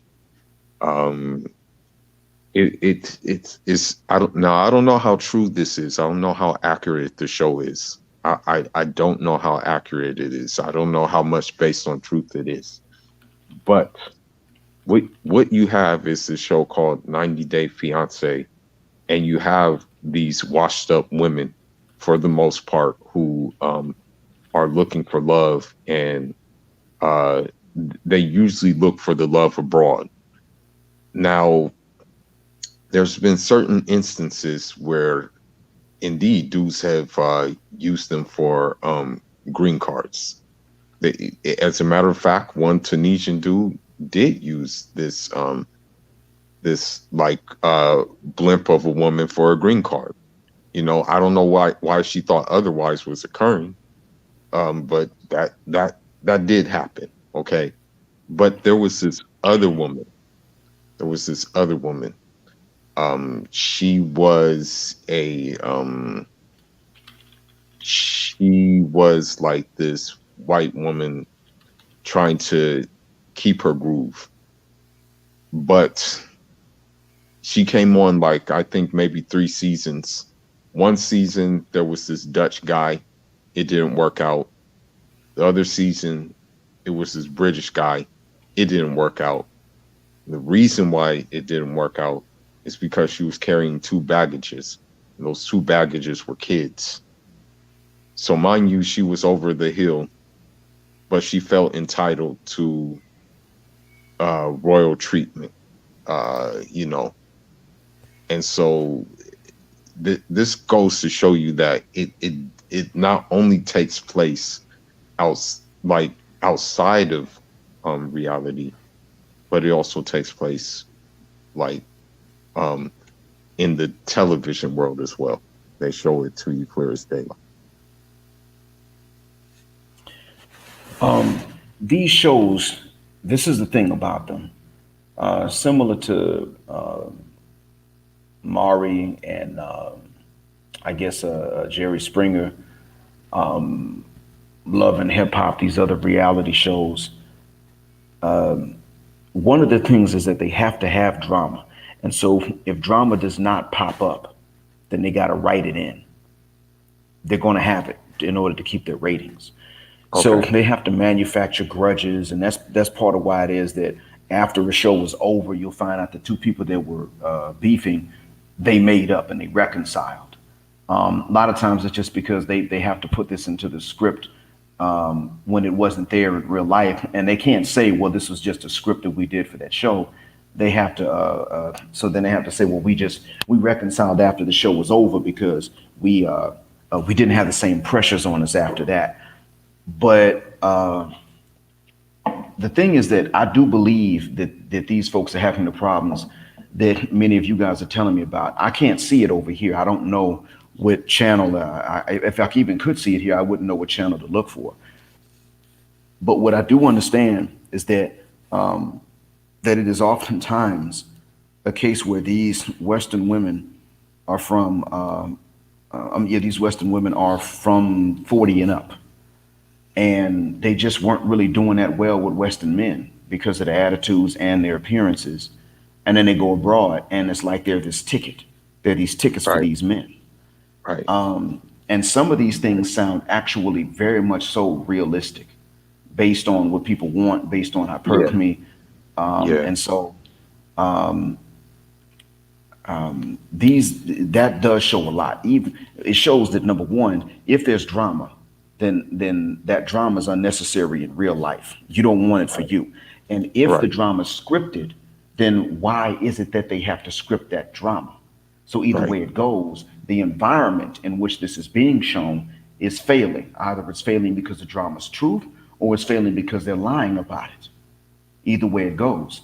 So once you see this and you start to look out abroad, you realize that not every place abroad outside the U.S. is going to be good for you, but you do realize that there is a world of options, literally, and that the Yeah. U.S. is one of the worst ones. And Yeah. not only that, but other countries that orbit around the U.S. psychologically speaking also wind up being bad. Yeah. And it's not just you can ask A. LaRue in the chat about that. He's told us about the Bahamas on another live stream. I think you were there on that live stream, if I'm not mistaken. He told us how bad it was in the Bahamas because they're just not only geographically, but they're psychologically too close to the states where they're getting all these images piped in, and you've got runaway feminism and hypergamy together in the same woman's mind, and then they're Well, pushing them in away, and they're dying alone. And well, I'm well, gonna, well, I'll give you a perfect example. I'll keep her anonymous, but I guess she thought, she was going to run this on me, but it didn't happen in that way. But there was this 37-year-old single mother, two kids. She said she wanted a third kid. On top of that, she said that her and her friends actually use African men for paying rent and things of that nature. I told her I'm not one of those African men that you're going to do that on, and that I'm not going to even entertain you. I told her that, you know, and this made her mad, but I had to tell her this. I told her that if I get a car, when I shop for a car, that car usually has 0 mileage on it. I don't go get cars with a lot of mileages on it, if you know where I'm getting at. This didn't go right with her, and I said bye, because I wasn't going to even entertain her in the first place. I just wanted to see where her mind is at. And the fact that she's 37 years old with two kids already and thinks she's entitled to a third kid lets me know the psyche of most of these Western women. So I just had to figure this out on my own, knowing that I wasn't going to entertain her in the first place. But I just wanted to see if the problem was as bad as it seems it is. And I can say that it is as bad as it seems, you know. And I had to do this to stay on my toes, because if I bring single mother, two kids back to my village, my family will probably look at me like I'm a fool and will probably think lesser of me because I went in that direction. So I would never even do that in order to keep the family happy. Because we have a saying in our language that dignity is like oil. If you spill it, you can't clean it back up. You know? Yeah. Yeah.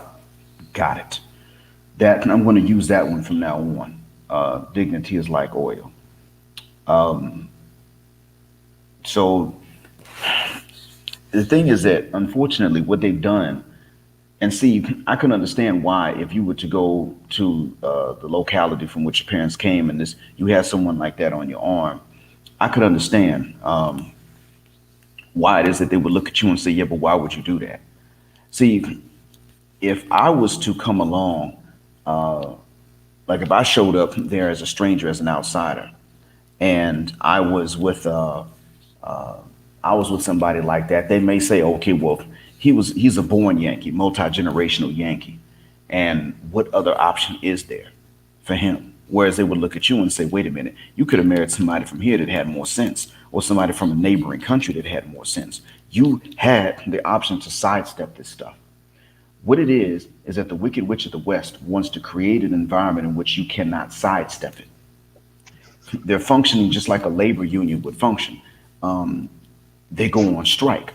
Now, labor unions will go on strike if you ask them for too much in exchange for too little. But what they're doing now is they're acting like a labor union in which they go on strike because you're asking for a fair exchange.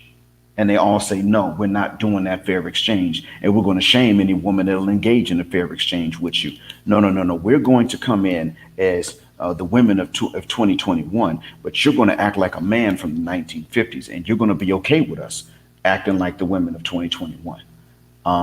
That's what's going to happen. It's unfair to you, and we're not going to settle for anything that would actually be fair to you, because it would be fair to you.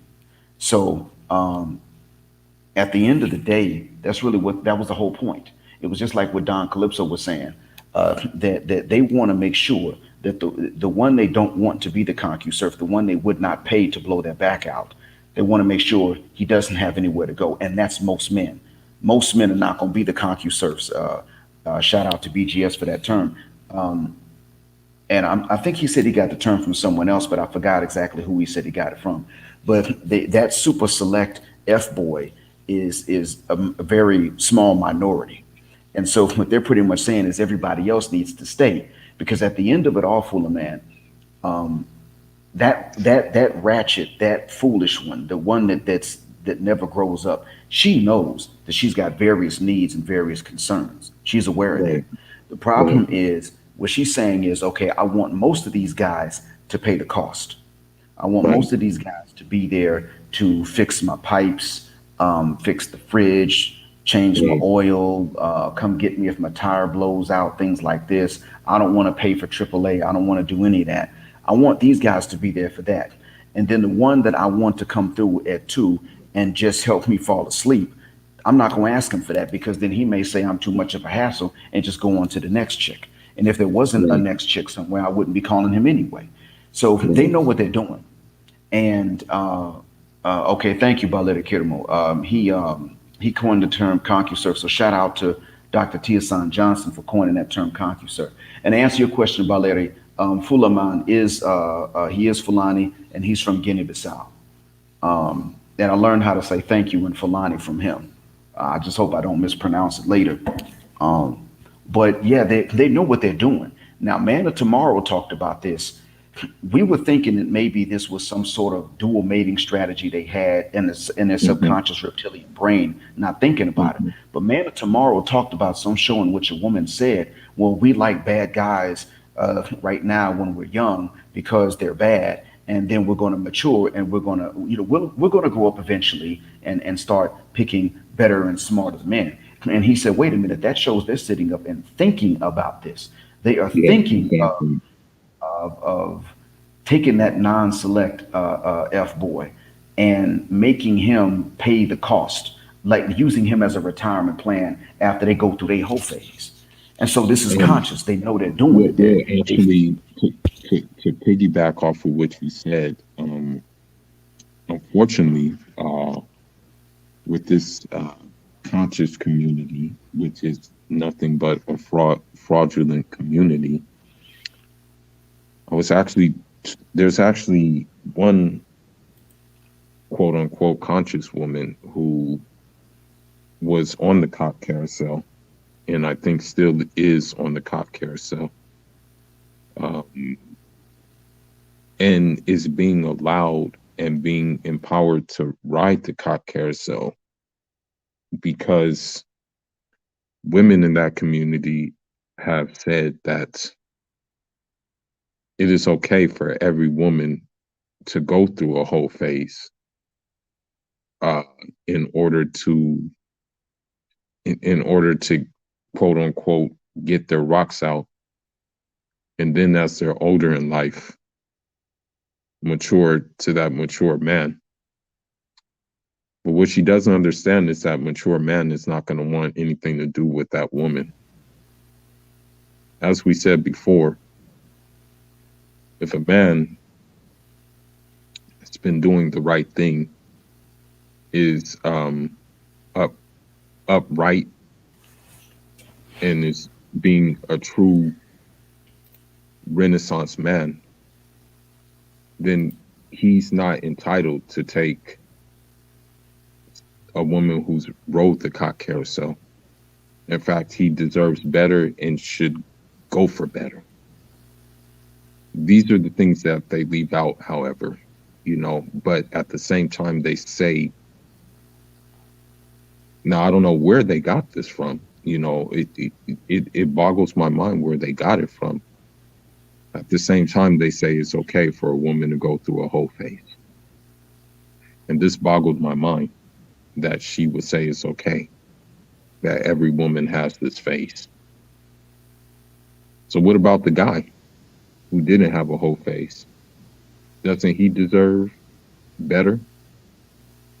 Or is he supposed to just deal with the motion of the ocean, knowing that he did what he had to do to take care of himself in in an already difficult world against black people as it is? So he's supposed to just take on a woman who has more bodies than Vietnam?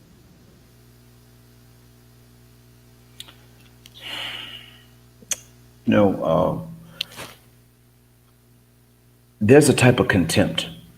In order for a woman to sit up and say that she's entitled to have a whole phase, but the man's not entitled to go through an F boy phase, unless he's just the super select jawline guy or the pre selected man, that's the type of contempt that they have.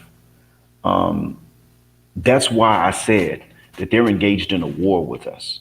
See, they're dead set on an unfair deal and offering us an unfair deal.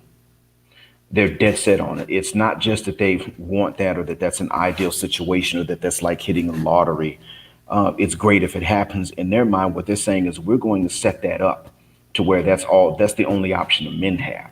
And we all need to be on code in order for this to work. So they are as part of what they're saying that they're entitled to go through this, but the men aren't even entitled. Most men are not even entitled to get the temporary benefits of her whole phase. But to make that work, And to have that retirement plan, see, most men, especially the high value men they want, would not accept a deal like this except in one situation. The one way that a man will accept a deal like that, if he's not uh, an ex-man whore himself, is if he's not experienced enough to know what's going on. Now, if the man's not experienced enough to know, then then he may go ahead and go along with that. He was busy when he was young building himself. He had to do it because most men can't use the genitals as currency. So when he gets older, then he doesn't know what she was doing because he wasn't one of those guys with whom she was doing this stuff. And that's where social media has come in. It's changed that because the guys, the majority of men, have come to understand that the majority come to understand they weren't select. They weren't the ones that these women were wanting. The majority of men are coming to understand that they are, in fact, the majority. That they're not. They're not the ones that these women were doing these things with. They were going through a whole phase, and they weren't going through it with the majority. So a lot of men come to understand that their failure with women was actually very standard. It was very normal. It was widespread, Right. and that they're coming to understand how rare the so-called successful men with women were. And as they compare notes, these men that have succeeded have sat up and said, well, I'm the guy she was with when she wouldn't answer your phone call. And the men whose phone calls went unanswered are sitting up and saying, well, these are the games that they were playing. And they're hearing other men say, yep, they did it to me too. And then a few men are coming out and saying, I'm not that guy that they were doing this with, but they would brag to me about doing stuff like this. They would brag to me Mhm. about that because they were trying to put you down in their eyes and put you down even in my eyes. And they would say that you're the guy they go to for all the non-sexual things, and that I'm supposed to go in at 2 a.m., blow their back out, and then I'm free to go on my way or sleep over there. And so they've really been treating us vastly differently. And Mhm. that a lot of these red pill men are not the ones. A lot of men who are, let's say, aware and they're saying, "I'm not going to continue this. I'm not chasing them." With these men, oftentimes, like Lionel McTow, as an example, he's in the chat listening in. He didn't come into this because he was mistreated, got cheated on, taken through the divorce court, lost custody of his kids. He didn't go through all of that. He was one of those that had options, but he saw how these women acted and how they behaved and how they mistreated and disrespected even other men. And he said, okay, there's no reason for them to do this. And they know they're doing it, so that makes them low down. So why am I going to trust them? And so a lot of the actual explanation of this stuff wasn't coming from men who were failing. It was coming from the men who were succeeding because they were succeeding too much. They were succeeding too easily. They were succeeding with other men's wives. And they were the ones that were saying, well, I mean, a whole bunch of men's wives have come at me and approached me, and I get approached by more married women than I do single women. And that's not fair to y'all. And frankly, I can't trust them because I've sat up and watched, and I can't profile the one that's not going to cheat.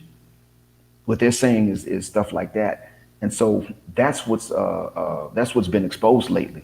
So it was good that we Right. had all of this. The other thing that the women didn't bank on, and I'm gonna shut up and let you go again, is that they were thinking, okay, we formed this labor union, so to speak. We're all on strike. We're not Mhm. going to offer you no fair Mhm. deals. You got Mhm. to be Superman. We're going to be Lois.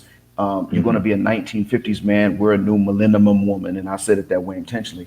But they Mhm. forgot that these passports they were getting, the trips they were taking, we could get them too, and we could take these trips, and Right. if we could find out how much better it was somewhere else. And Right. so they weren't banking on this whole international options, or the set of international options that you brothers got. That was what threw them for a loop. So the two things changed the game: the options domestically, the options internationally, and then the third thing, of course, was the fact that the game is up. That social media exposed them Mhm. because the guys that were benefiting were telling the truth, and the ones who failed, if you want to call it a failure, were sharing and comparing notes with each other, and we were able to figure all this stuff out. I mean, now you can find stats more easily. If it's been Right. studied, you can find the studies and the stats more easily, and we're finding out okay, 51% of black men that are adults aren't married and ain't got kids, but that's not true for the women. So who these women Right. being with? We could prove through the stats that they're with the same Exactly. few dudes, Yeah. Definitely. Definitely. and it Um. changed everything. Yeah, it did. It changed the whole game. And since we're in the month of Ramadan, we can just take some historical happenings uh that relate to us as black people. Um Now Bilal, a lot of people don't know that his dad was actually a Yemeni, you know. His mother was Abyssinian. His dad was a Yemeni. However, when it came to marriage, he even married an Arab woman. He married Abdul Rahman ibn Auf's sister. So I say this to say if that was going on, if times have changed, don't get me wrong, times have definitely changed. Times have definitely changed, but you will find that if you go to the Gulf, and I've talked to many brothers who have went to the Gulf, um, that Arab women are looking to get married and are looking to get married rather quickly rather than engage in quote unquote a whole phase. You know, they're looking to get married pretty quickly. So brothers have success with that over there. You know, be it in Kuwait, uh, you have some expats in Dubai, um, even in North Africa and Morocco as well. You know, you see some brothers who are marrying Moroccan women. And they're generally happy, you know, with their marriage, basically. So when this option becomes available, the black woman and other women too will sham you because you're doing what's best for you. Um, and the reason why they're doing that is for the simple fact that they can't control you, you know. And that's the bottom line when it comes down to it. They want control. The problem I have seen in the West now is that the gender roles are not clearly identified anymore. So, believe it or not, and this is just true, you have a lot of these Western women who are rather manly nowadays, but then complain about Western men being rather feminine. But this was something that you guys helped create, though. This is something that you guys created. Okay, with your feminism and thinking that you can do everything that a man can do. This is something that was created. So, I mean, I don't get why they complain when a guy goes and looks for greener pastures elsewhere. It boggles my mind.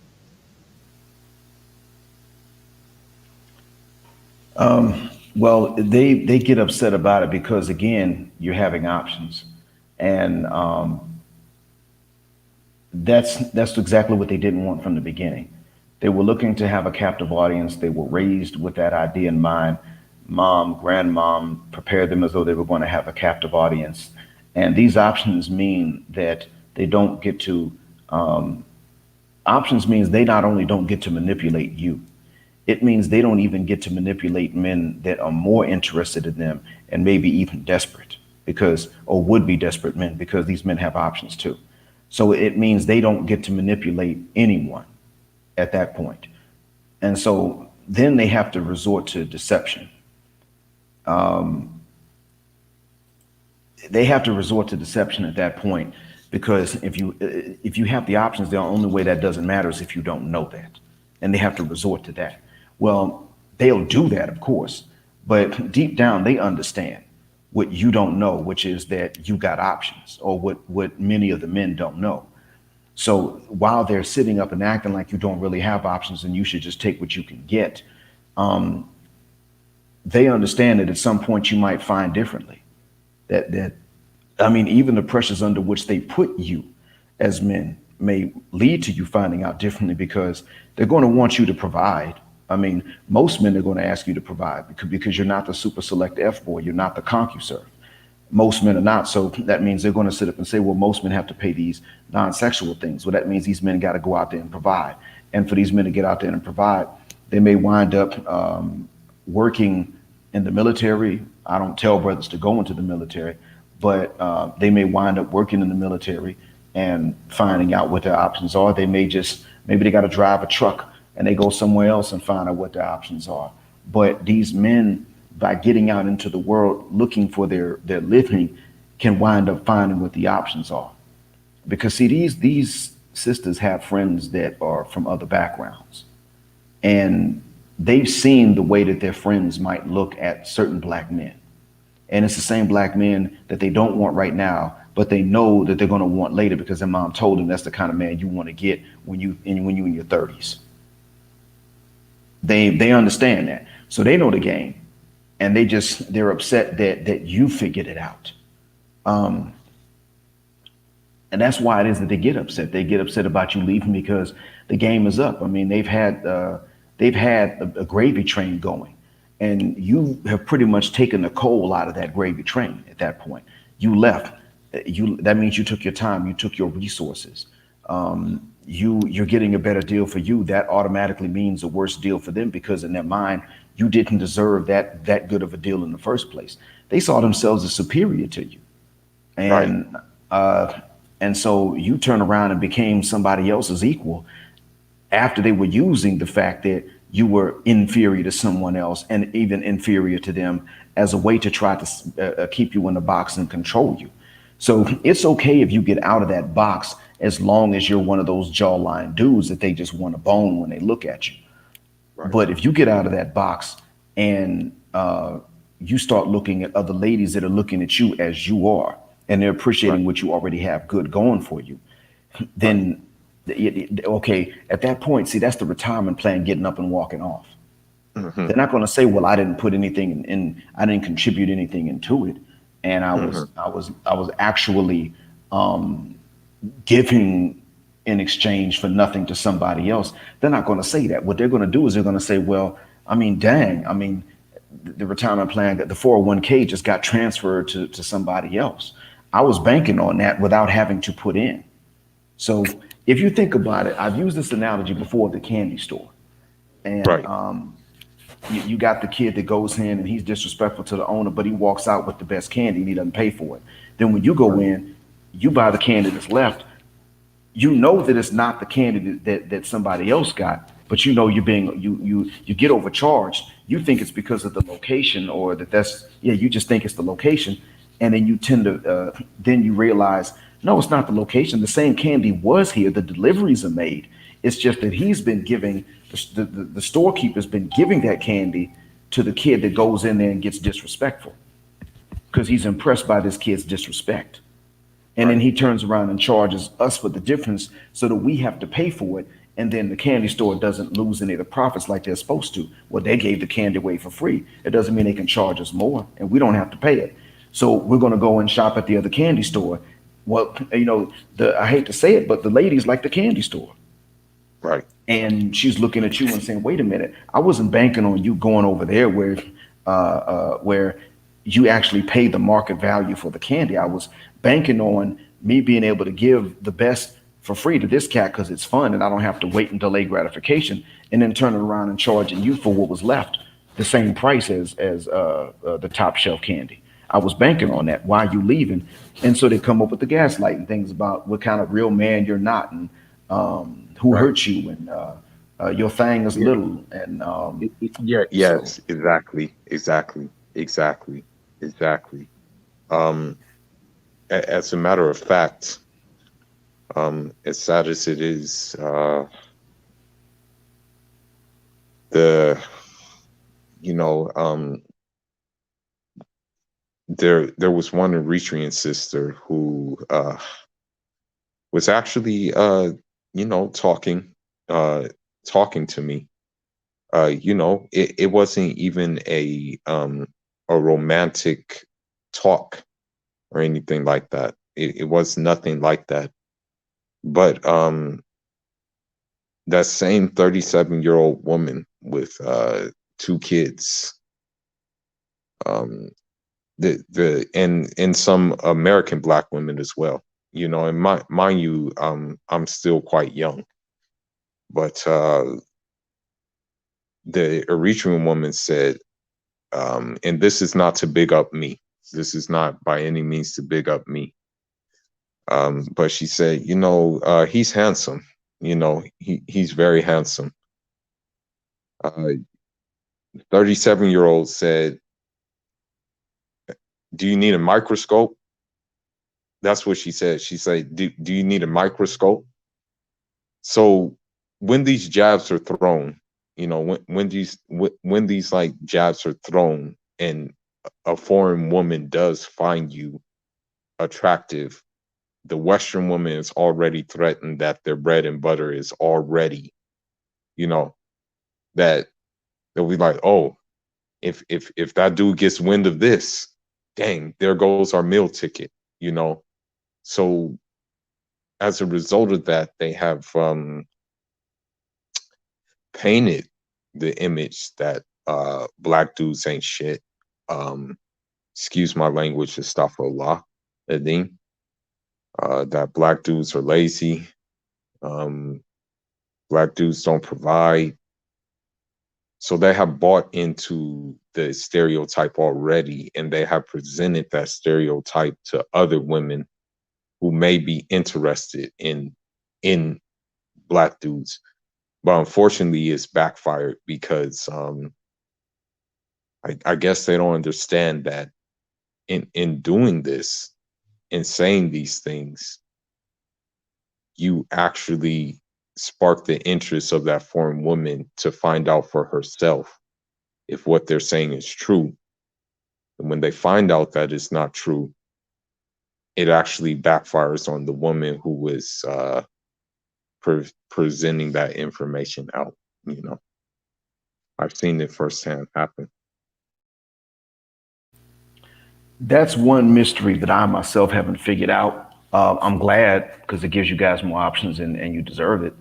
But I haven't even been able to figure that out myself. Whereas if your own woman saying something about you, why is it that that intrigues others to find out the truth even more?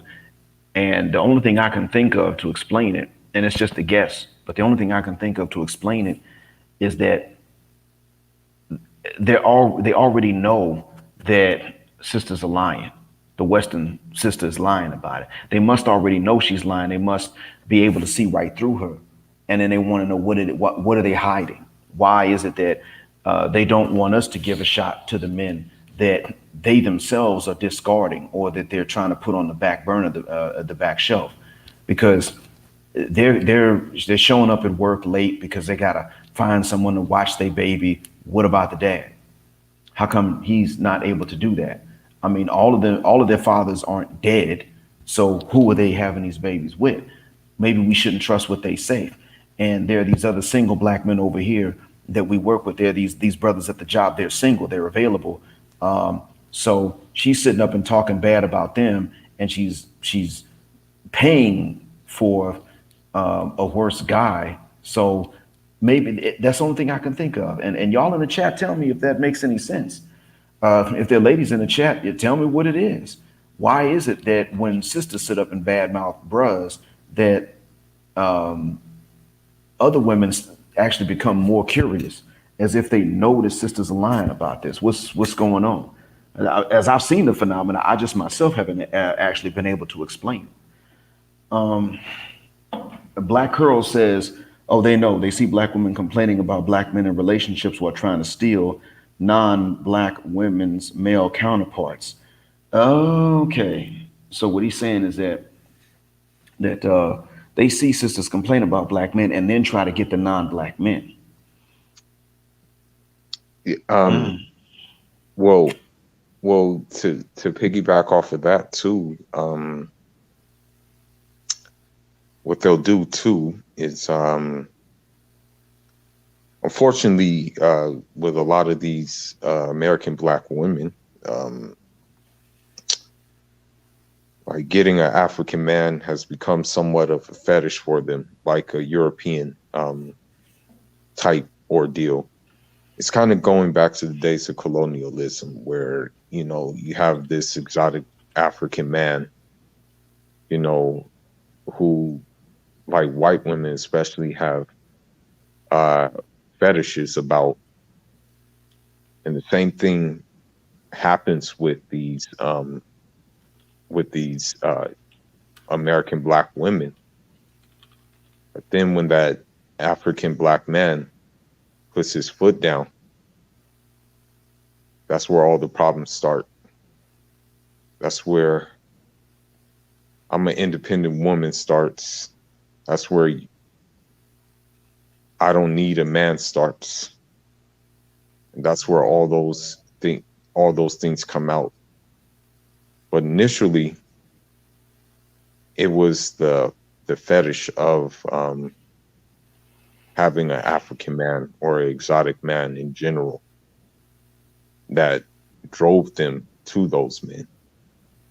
So and that's the reason why I won't mess with a white woman.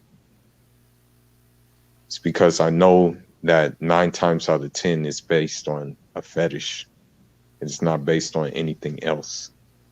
Now, granted, you do have some Muslim white women from, let's say, Bosnia, let's say Albania, let's say Uzbekistan, uh, Kazakhstan.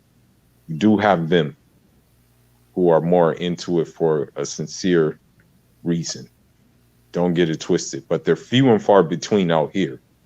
You don't really see them that much out here. They're not really a common thing that you see. But the fetishism that has came over from the white woman to the black woman as well has clouded their mind, because I'm going to be honest, I don't know what it is. I really don't know what it is. Could it be in the food or something like that? But these women have now have higher sex drives, and believe it or not, they do want someone to just blow their backs out more than anything. So when they can get that exotic African man to do so, all the better. But when that African man wants to lay his foot down and establish his order, which is usually most of the time based on the Quran and Sunnah, then these are where the problems start. And I've seen it firsthand with many Senegalese brothers here who have married black American women. As a matter of fact, I was unfortunately in the midst of one. He married a black woman, had a kid with her. And then after the kid, all you heard was yelling, yelling, yelling on the phone. And in addition to that, because they're not together, the mother puts in her head that her father ain't nothing. So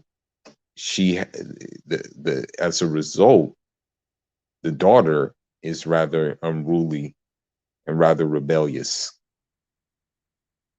So, may Allah, hopefully, inshallah, maybe the daughter will get to go home, will get to go to synagogue and see like women's roles, inshallah.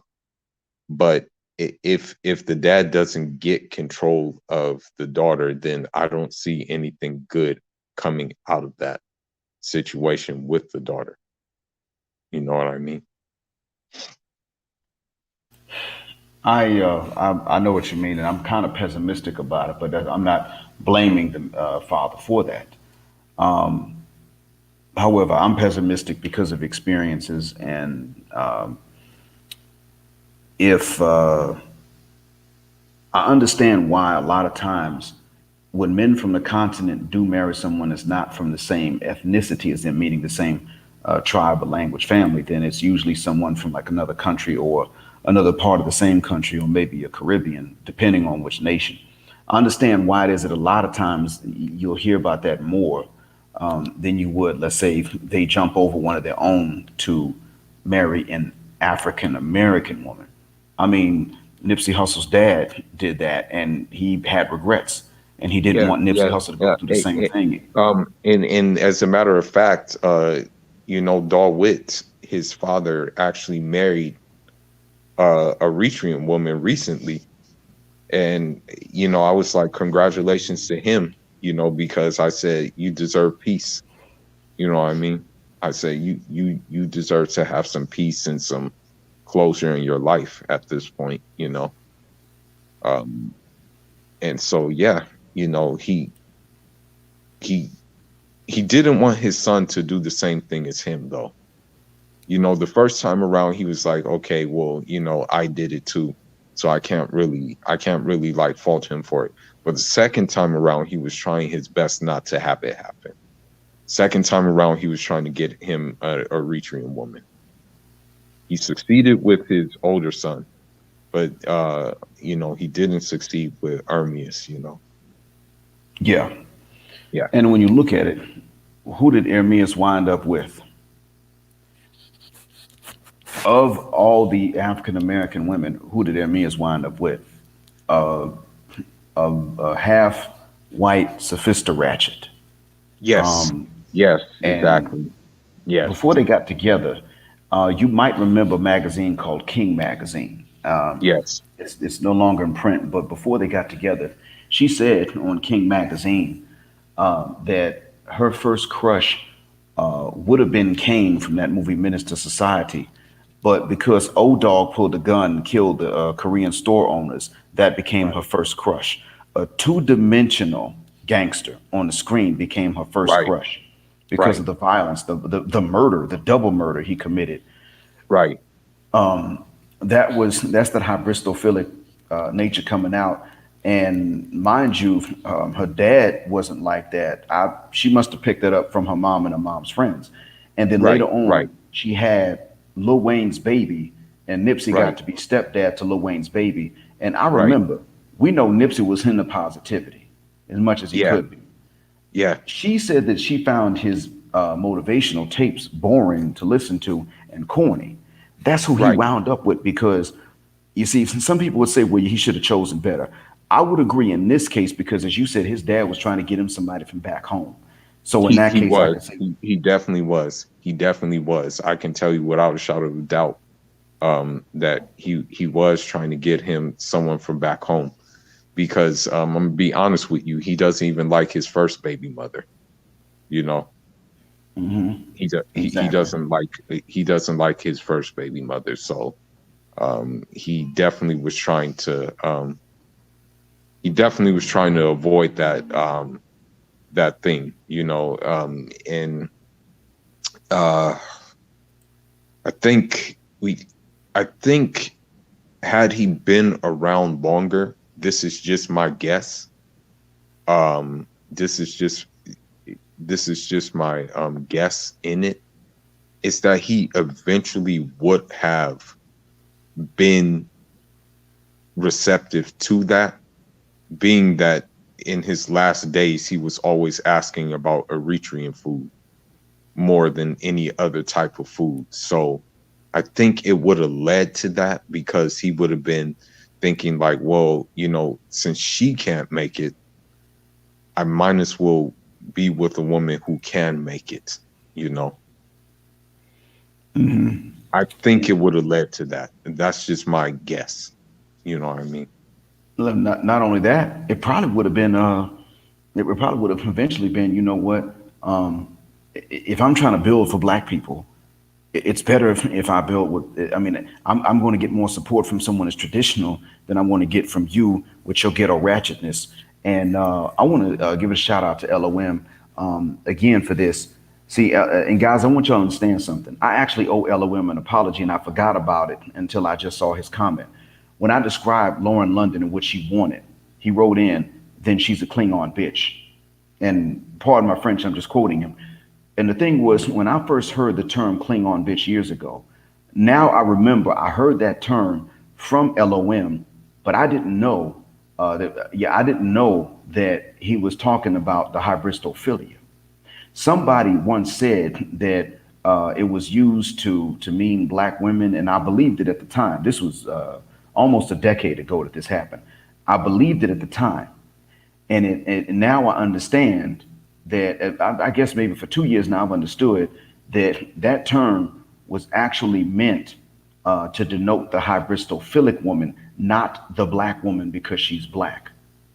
So my apologies, LOM. When I first heard you use it years ago, I thought that it was a reference. I thought it was maybe a racist reference because I've been hearing about men that just hated black women for nothing. And at that time, I thought, yeah, they probably do exist. And now, knowing what I know, no, that's the hybristophilic woman that you're talking about. Walaikum salam and Ramadan Mubarak, Dwight Hayes. It's good to see you in here. It's been a while, man, but it's good to see you in. So he would have had to give up this Klingon broad eventually. I'm pretty sure, Yeah, because he if would she's have. sitting up saying I find this stuff corny, and she's already a baby mama and getting to play stepdad, she would have eventually, actually, to be honest with you, I suspect she would have eventually bounced on him. Yeah, That's my yeah, that's true. suspicion. It's And true.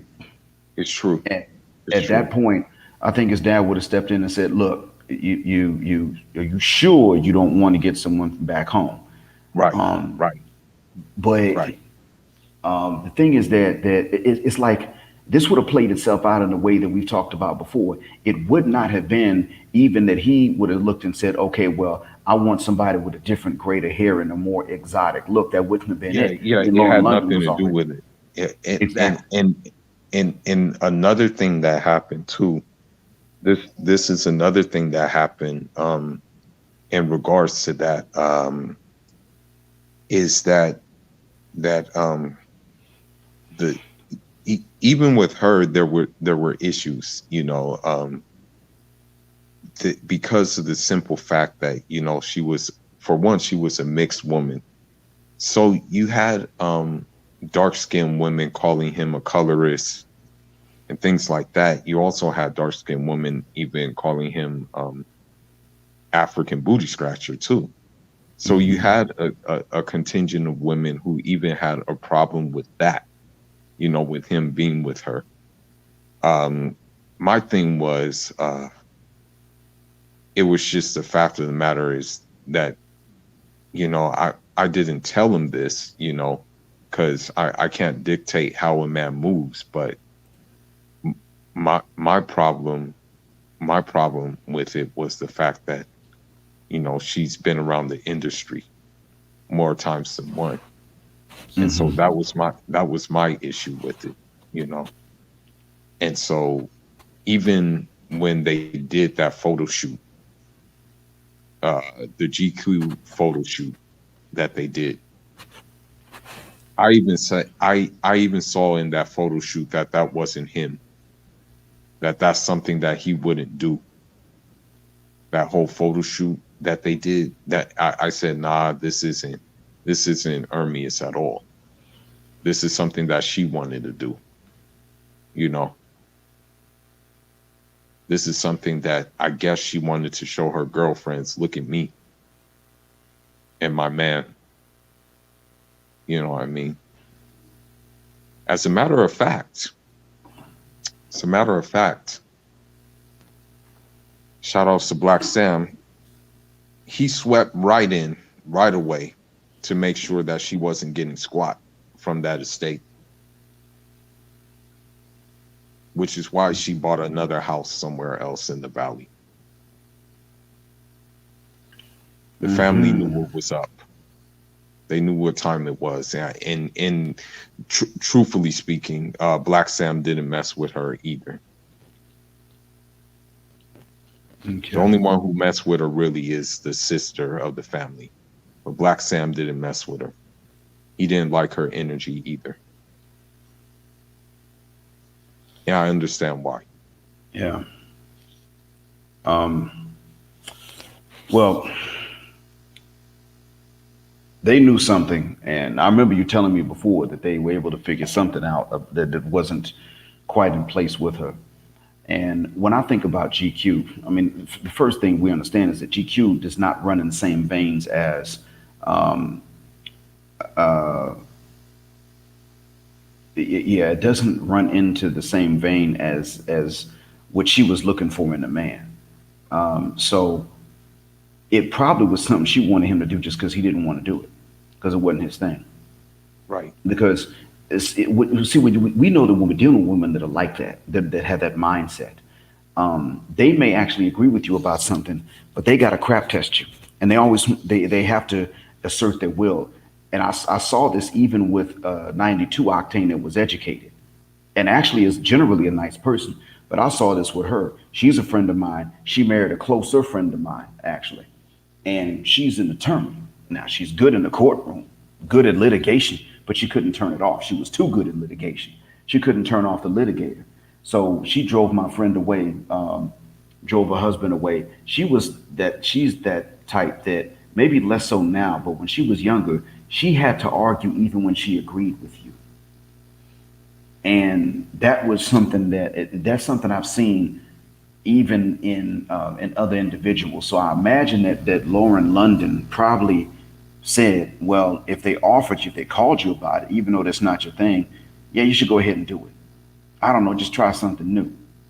Because if that's not his thing and it's not hers, then why would they do it? And his weakness was her.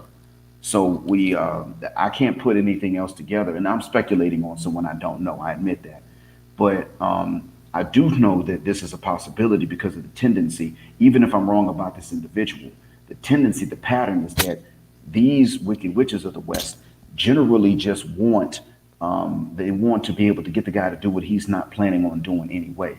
So if you like to wear your hair one way, they want you to wear it some other way. They just want to be able to tell you to make a change because remember they're trying to eliminate you.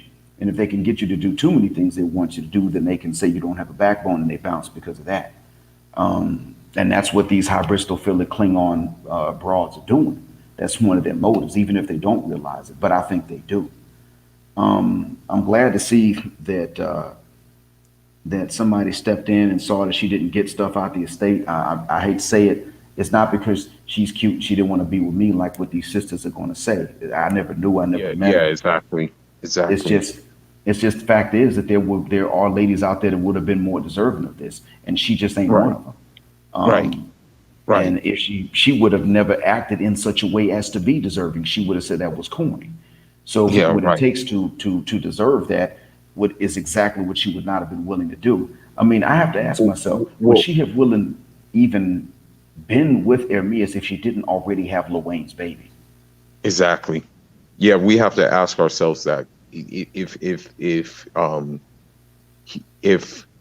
we do have to ask ourselves that. Another thing that these Western women are doing are they're projecting their own life on your life. For example, um, one woman, one woman said that because I don't talk about women and because I don't like my conversation is not about women. My conversation is usually about things I'm involved in, be it African stuff or be it like Islam or be it some money related things. What happens is that they say that, oh, you're gonna grow up all lonely. You're gonna grow up, you're gonna die alone and you're gonna be choking the chicken, whereas it's happening with them in drones. They project their reality onto you, and I'm sorry to say it, but what you find now is you find more black women alone, um, more so than anything else. You find more single black women with kids more than anything else, and then what else is happening too is that because these black women have moved the goalposts so far back, they are now like seeing that the fact that they moved the goalpost so far back that is backfiring on them. For example, I'll give you another example.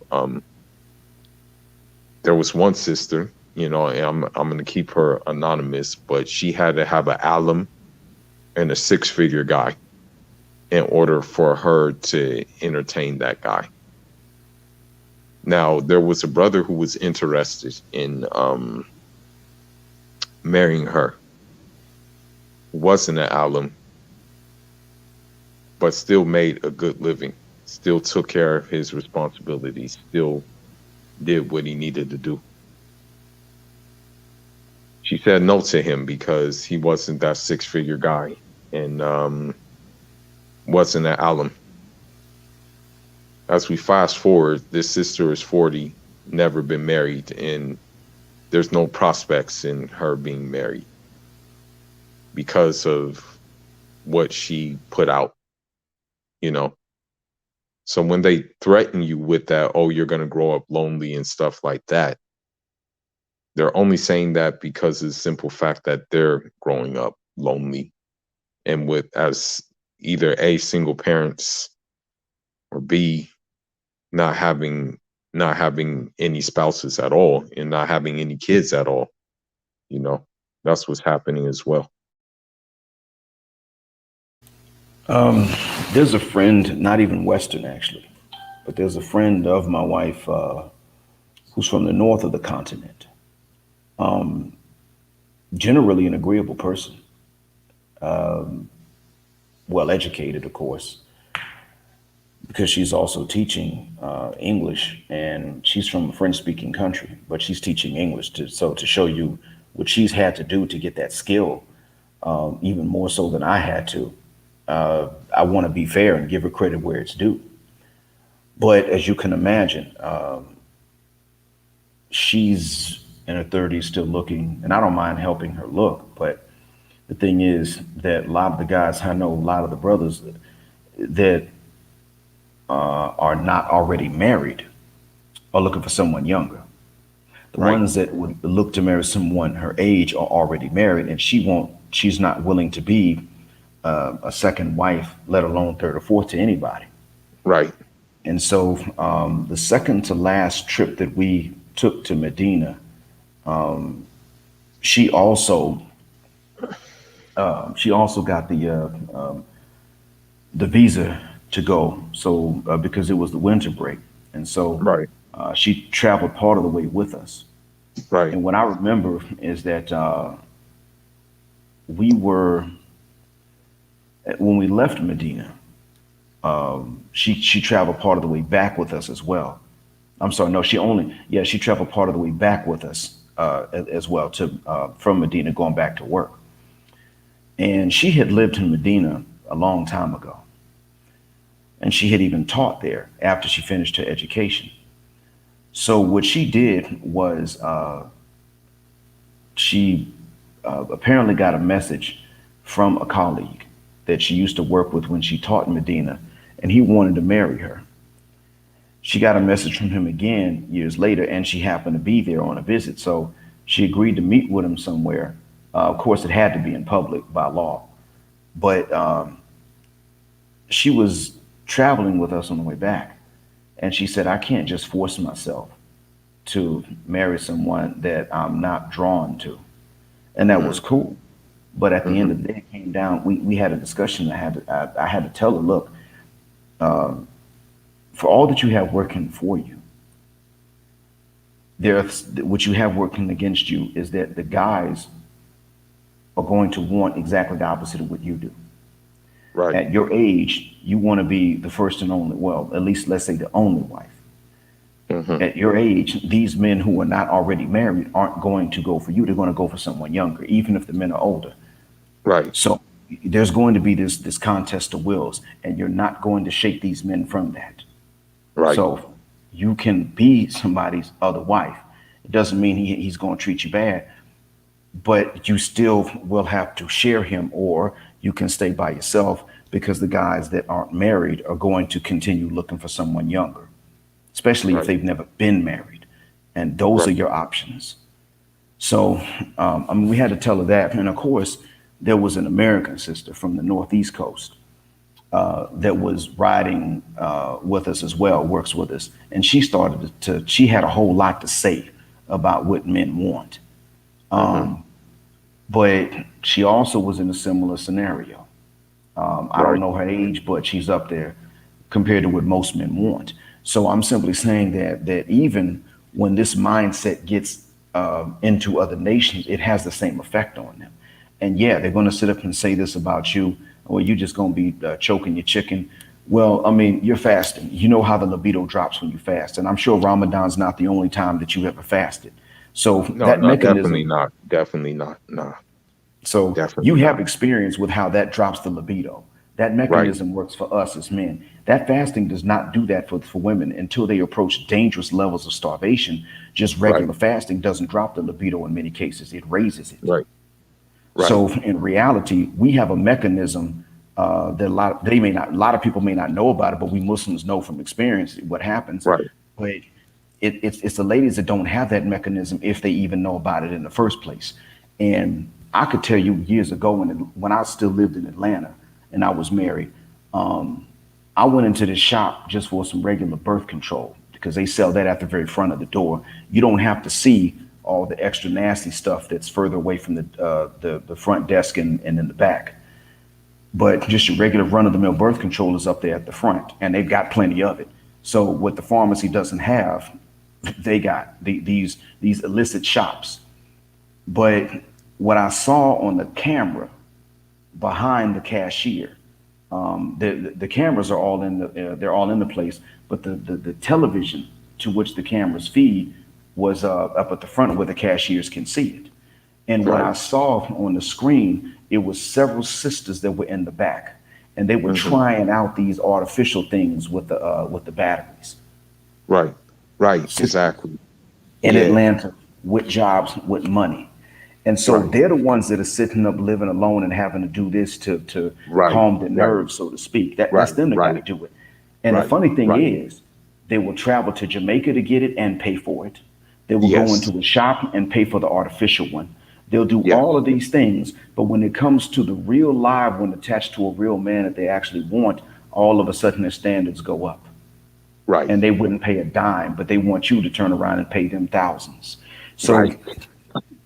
they are projecting. They're doing it to Yes. themselves and they're projecting.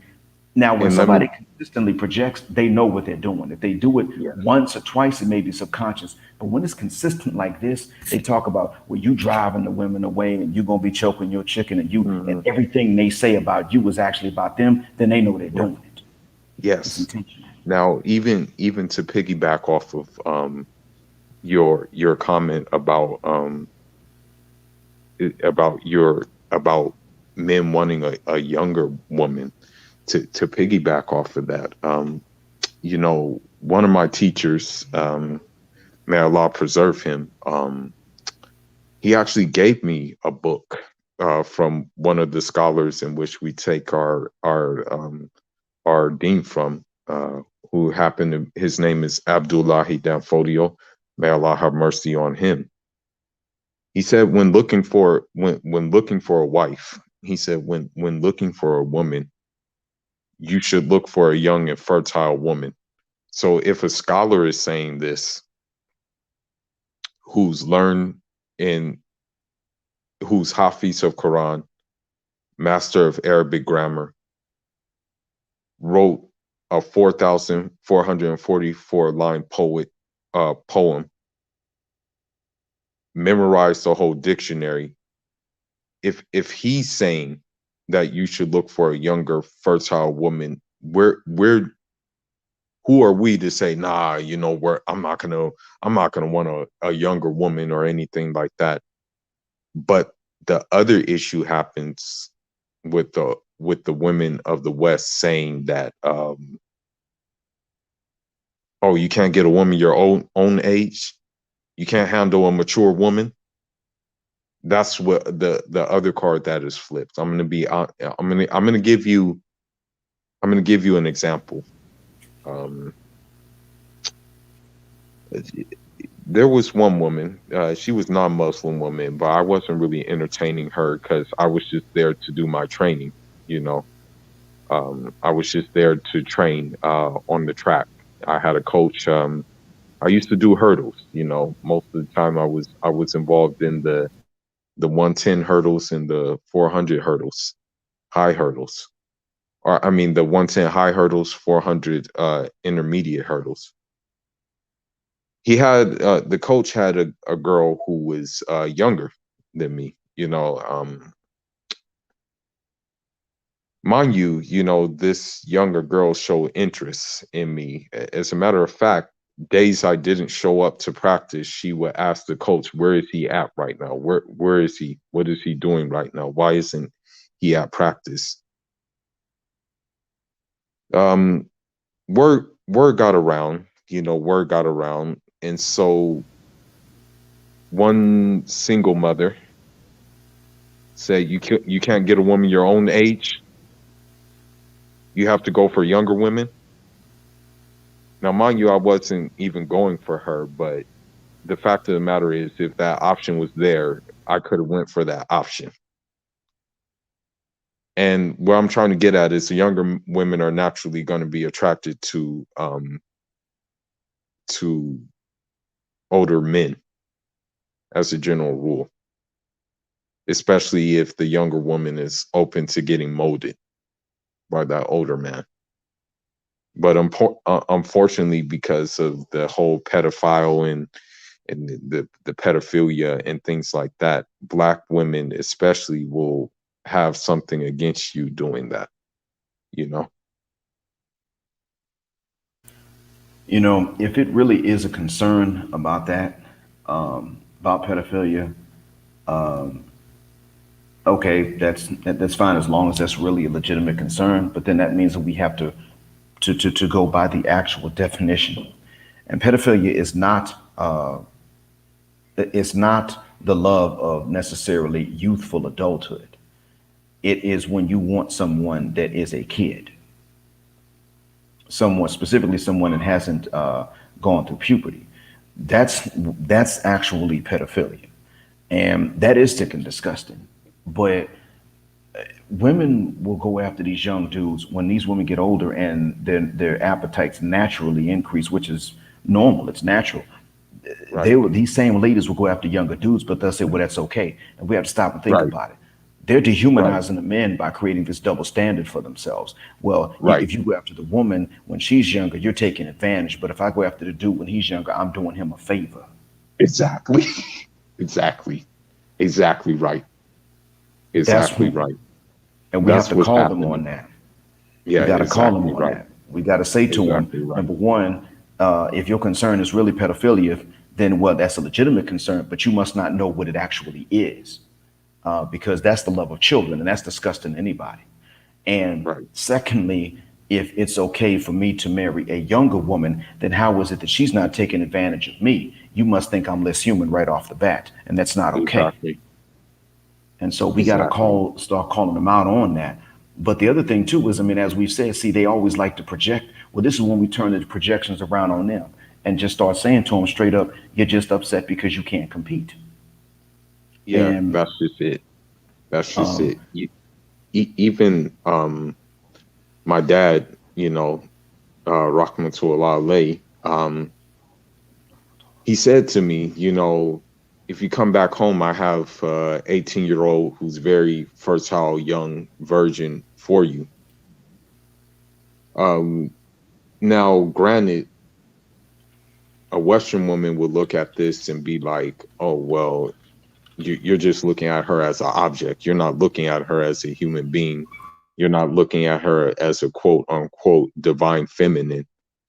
And that's the other thing I want to bring up is that they bought into this. Unfortunately, and this is unfortunate, but people like, for example, Brother Polite, um, young Pharaoh to a certain extent as well, Shaka Bars as well. They have put these same, these same scallywags that we speak about on a pedestal so high that they feel entitled to anything and everything. So when they say the black woman is God, they're actually doing the black woman a disservice, and they're actually gassing up their heads even more to be more delusional. And as a result of that, it creates dysfunction with dudes who don't buy into that narrative. And so that's what we see happening right now. You can go to Instagram, you can go to Facebook, and you'll see names like Goddess, Divine Woman, Divine Stargate, got 6 foot goddess, goddess this, goddess that. And because they have these illusions, they end up doing themselves a disservice, because they're not going to deal with that. A guy with common sense and foresight is not going to deal with this situation. Well, they'll sit up and say this stuff about the goddess, and I'm glad you pointed out, man, how it is destructive even to the ladies themselves, especially considering that already hypergamous. Because when you and I just got through talking about how when they wind up eliminating every man from being worthy of them, and then they're alone for a long time, they wind up doing very human things to cope with that. A goddess self-stimulating her own clitoris is not very divine. That's very human to me. And so it actually does wind up doing them a disservice. And I'm glad you pointed that out. I hope that some of them hear this.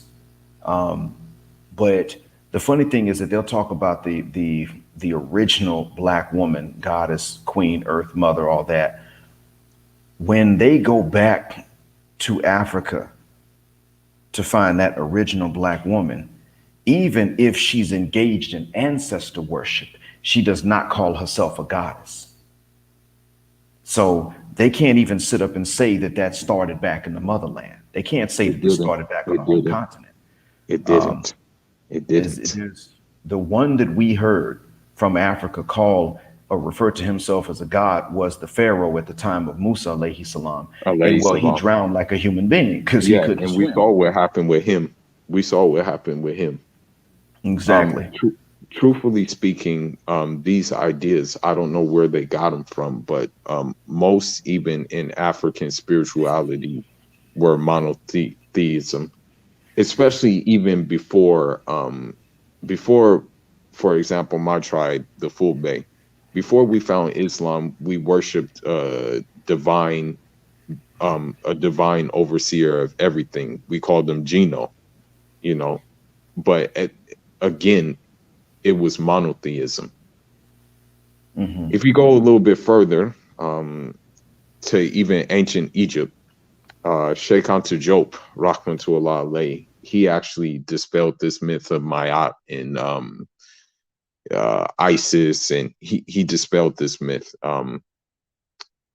He mentioned a pharaoh by the name of Akhenaten, who was a monotheist. And granted, this pharaoh Akhenaten was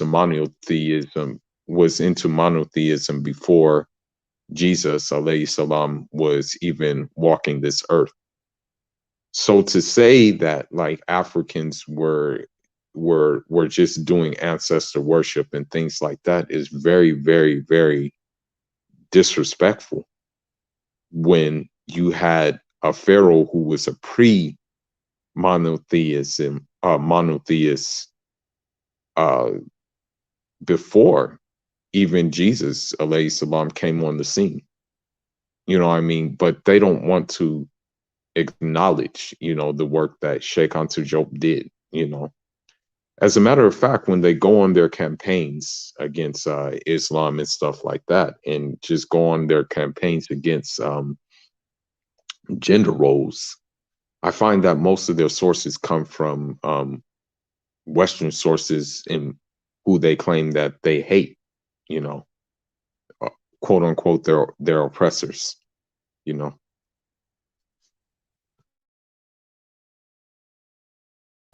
Um,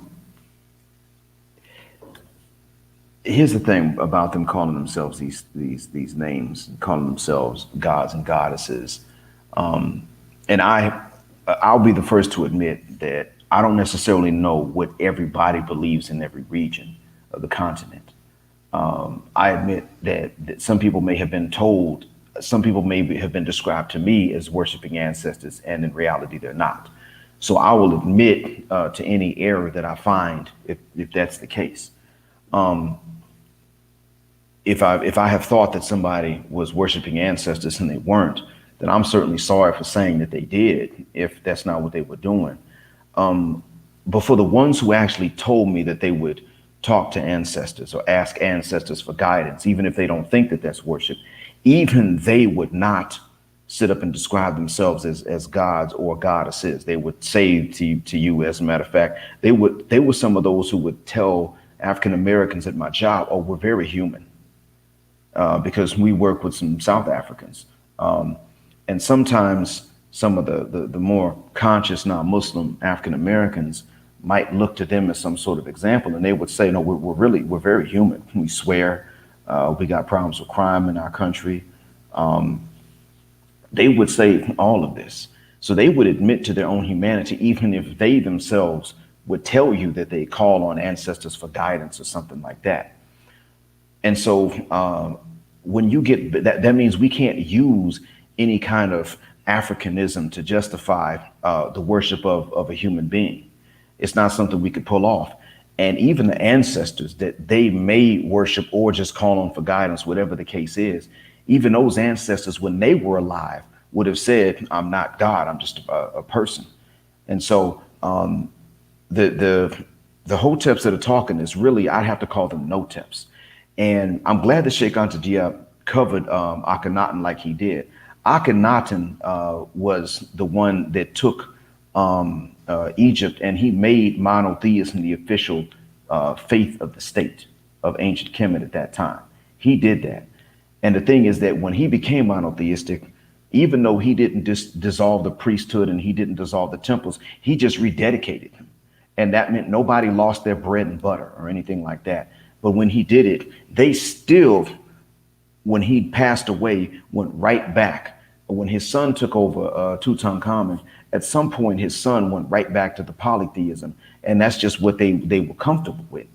And so, on one hand, I can't sit up and say, well, Africa has always been monotheistic. I have to be fair and say parts of it have been monotheistic, parts have not. Right. And obviously, as is the case with Egypt, I have to say, well, parts even changed. We saw that with Egypt. However, we can't find somewhere where someone said that they were to be worshipped. They may exist, but they're not talked about if they did. The only one we know about, again, goes right back to not even all of Kemet, but specifically the one that was Pharaoh at the time that Musa alayhi salam was preaching. Alayhi That's salam. the one that said he was your Lord, the Most High.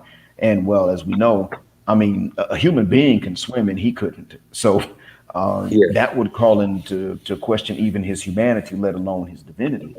But when they say this type of stuff, you'll notice they don't.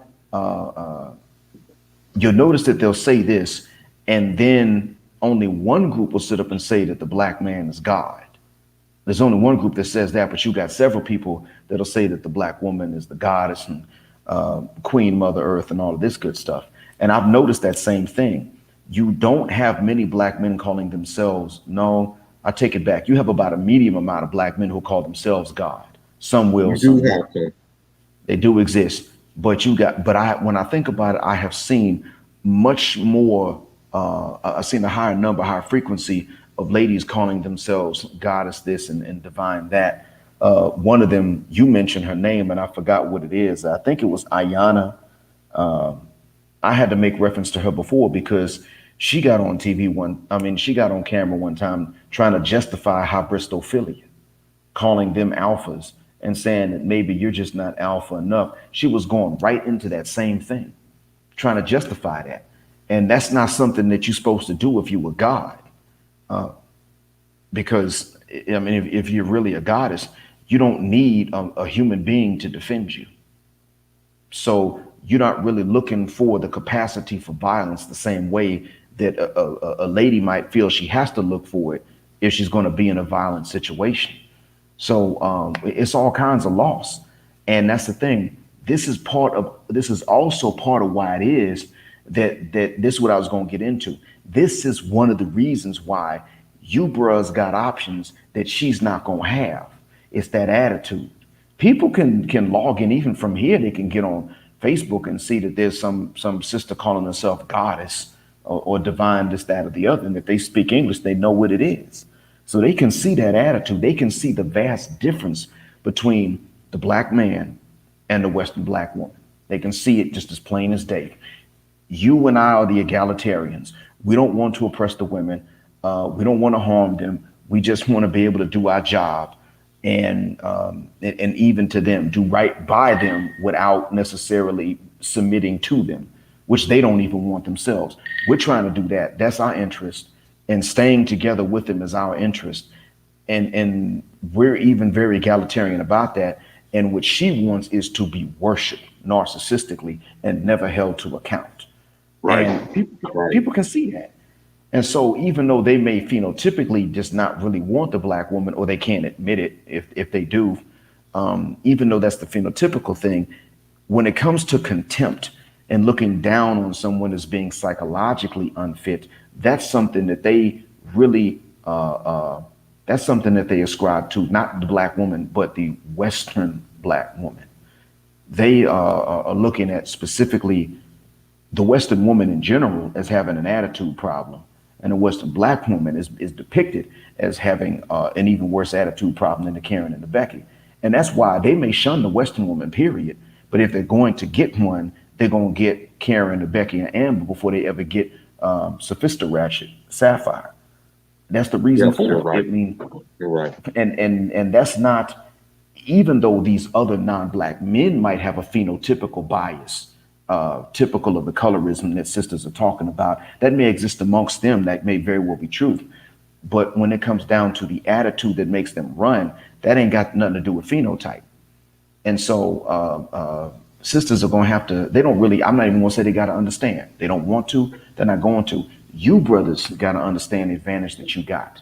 That's what has to happen. You gentlemen got to realize that, I mean, hey, y'all got options I don't have, in all honesty. And I had some. But y'all are going to y'all gonna have even more. And you're going to actually be, in many cases, you're going to be appreciated if you can appreciate yourself, and you're not worshiping them and looking down on yourself, and you're not acting like you're just so lucky to have them. If you can let them earn that over time, you're going to be very, very much so cherished. And it's going to be a much more stress-free encounter, because all of this hyper analysis that the sisters doing of you, looking at you and saying, oh, you ate a kiwi. If you bisexual, just say that. That's actually a Facebook post. I'm sorry, a Twitter post.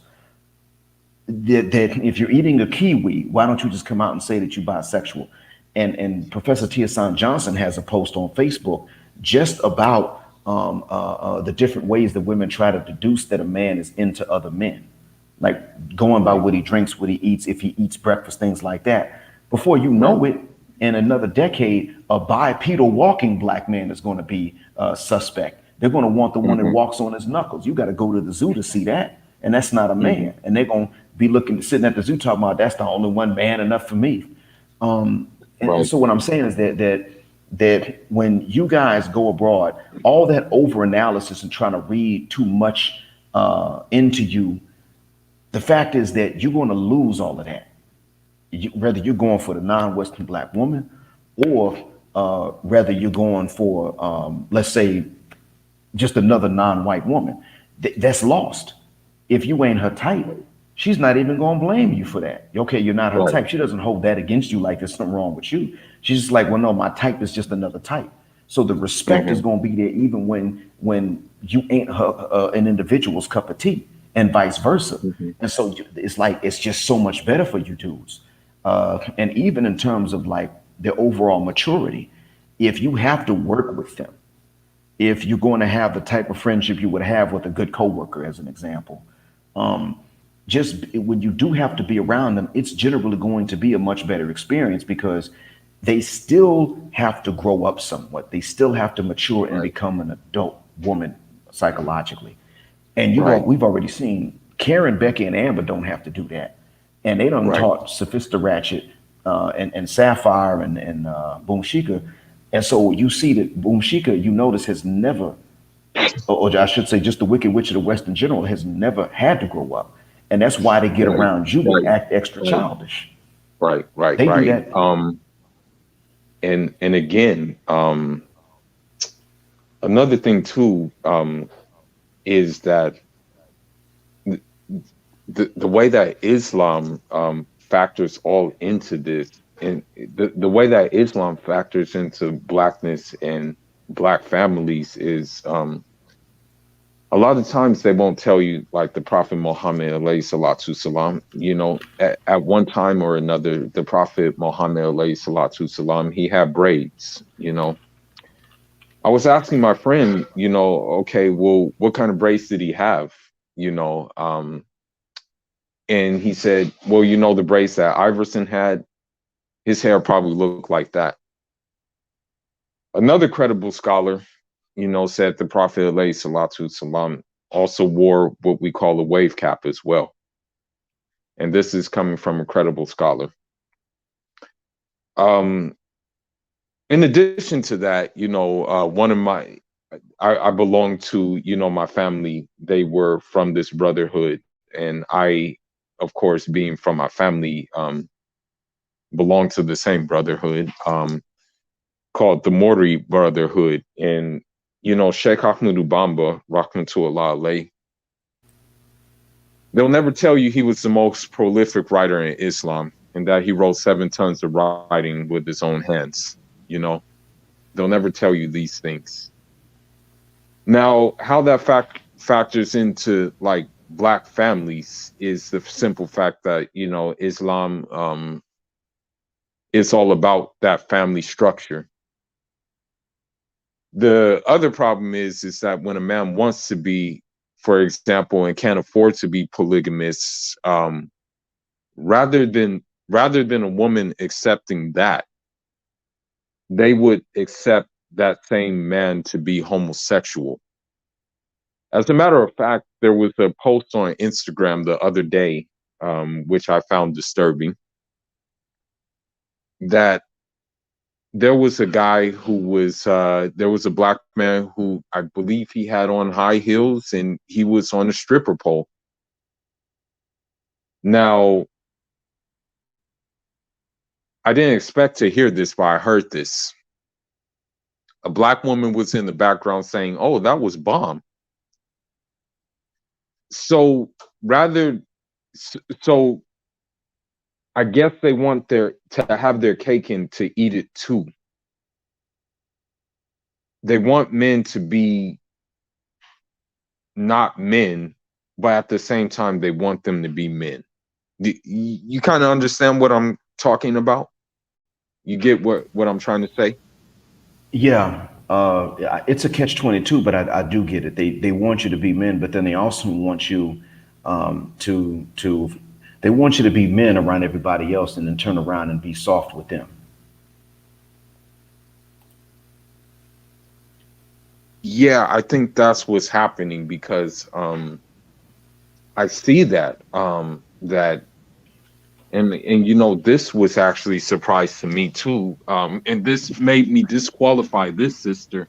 I disqualified her right away as soon as I heard her say this. Um she said that, you know, and granted she's from Guinea Conakry, and may Allah guide her. I But mean, I was talking to her and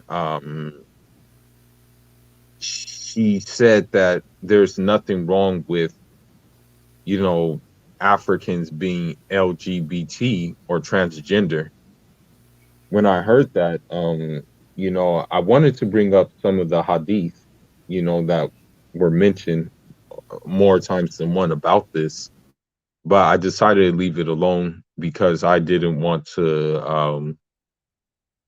It wouldn't. It really wouldn't make any sense, because she'll have her opinion, and I'll have my opinion based on the evidences that we have. So I think it's like it's whacked all the way around, basically, what these women are doing and what these women are perpetuating. One example is Terry Crews. That actor Terry Crews. I mean, you would expect that him being like a manly man, or at least looking at least looking like a manly man, right? But you hear him talking about this toxic masculinity. You hear him talking about these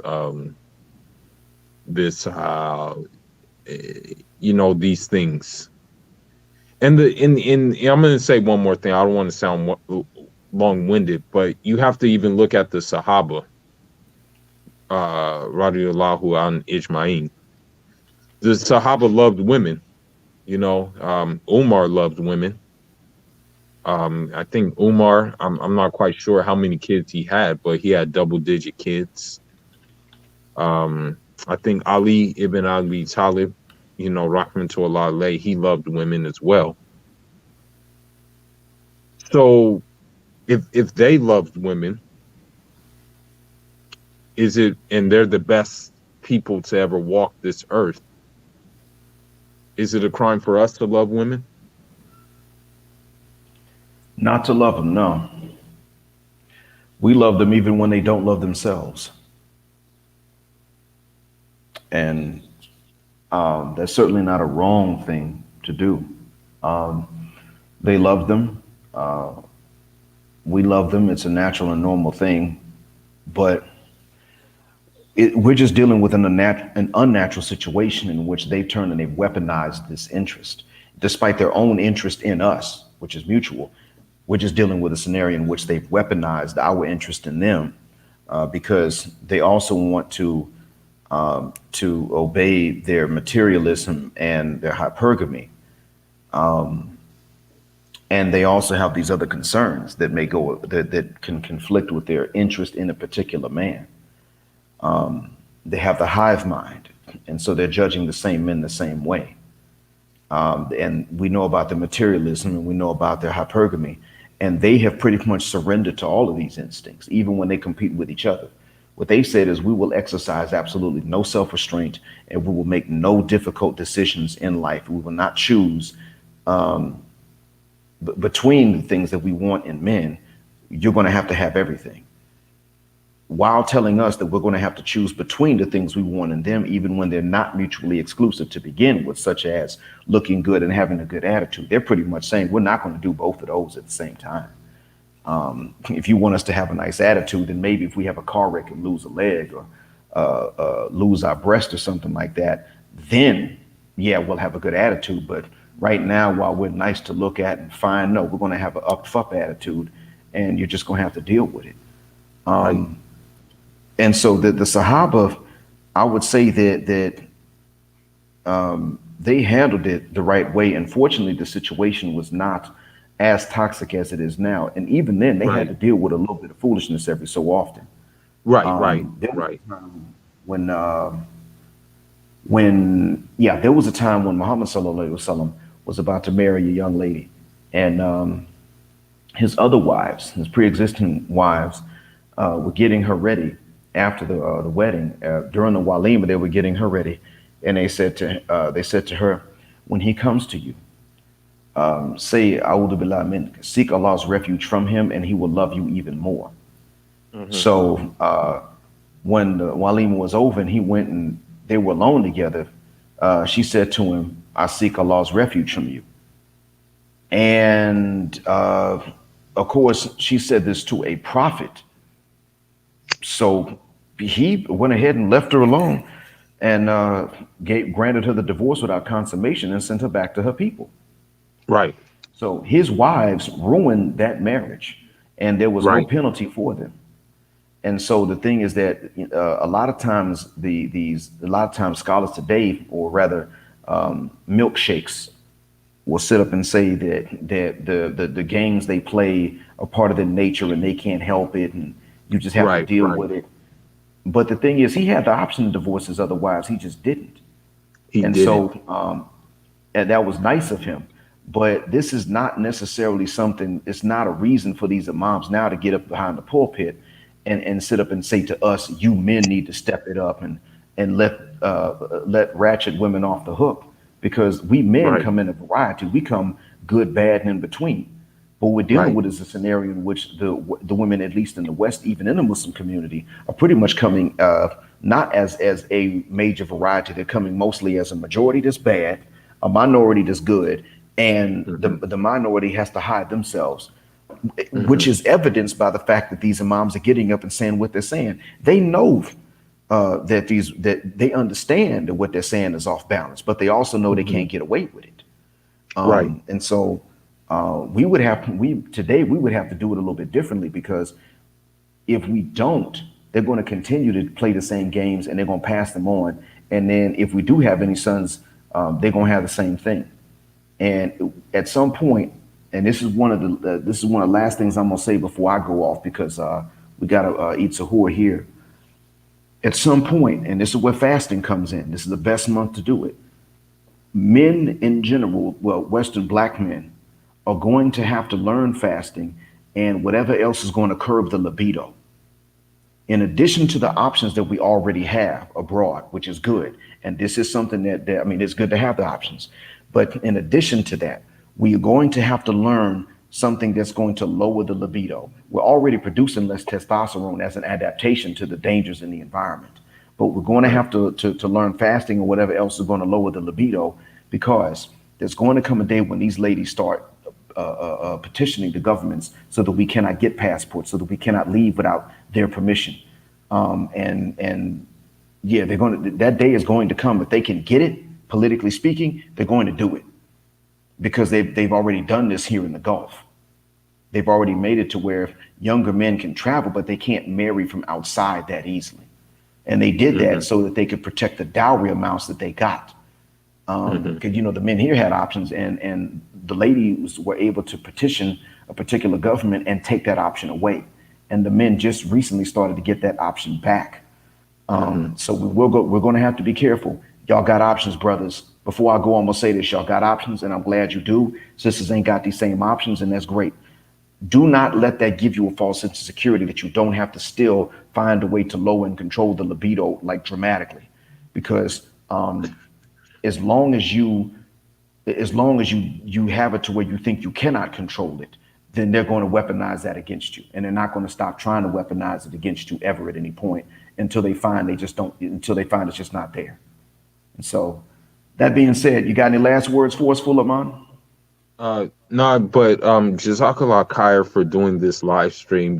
May Allah reward you. I think I will do a video piggybacking off of like this whole goddess concept and things like that. And it will make a lot of people upset, but I think it's just in I guess it's in the spirit. I guess this month it involves reflection and stuff like that, and it involves those things that you think about. Like we live so much in a fast-paced place, but then you sit down and you think about things, and then those things finally come out. You know what I mean? So, Jazakallah Khair for allowing me to come up on the platform. May Allah reward you for that. I mean, may Allah reward us together, inshallah. And Jeddah, my Baba, for coming on. Did I pronounce it correctly? You can say on Jarama. You Okay. can say and Baba means father. You can call me Koto, which means brother, or you can call me Bandorabe, which means relative. Whichever one you want to use, you can use it. It's no problem. Um, and yeah, you can say Unjarama, you can say Allah Yatima, that one's a good one. Or you can just say Yo Allah Barka, which means God bless you. You can use that too. Okay, then. Now, what was the word for relative again? There's two words. You can say musid dibe am. You can say musid dibe an, and you can also say bandurabe too. You can say both of those Bandarabe. words. Yeah, Okay. bandurabe. You can say All both right. of those things. Yep. Okay. So, Yep. unjarama yualabarka bandarabe. Okay. I mean. Same to you. And don't forget to get in touch with Balere Kirmu in the chat. He wants to know what your channel is. Okay. And so now, are you able to see his channel from here? I'm able to see his channel. Yeah, I can just see it from here and do it that way. Okay, I'm gonna try to I'm gonna try to pull up his channel, and Mhm. I'm trying my best to do it now. There's normally there will be something I could click on, but I can't because I wanted Oh, to give okay. you a chance to at least see his channel or for him to see yours beforehand. But yeah, I'm trying to click on it, and I'm just not. Let me see. Report. I'm not going to remove and put in timeout. Nope, they got every option in here except for me to just find the channel. So see, before I go, let me try to do a search for it, Hmm. and then I can send you the link to it so that y'all don't lose touch, inshallah. Inshallah. And the good thing is that he's the only one with that name. And yeah, I'm sorry, Valerie, it didn't come up yet. Let me try it without the two dots. I mean, without the two eyes. All of a sudden, they got a bunch of Valeries on here. So, Valerie, are you able to put the link to your channel in here?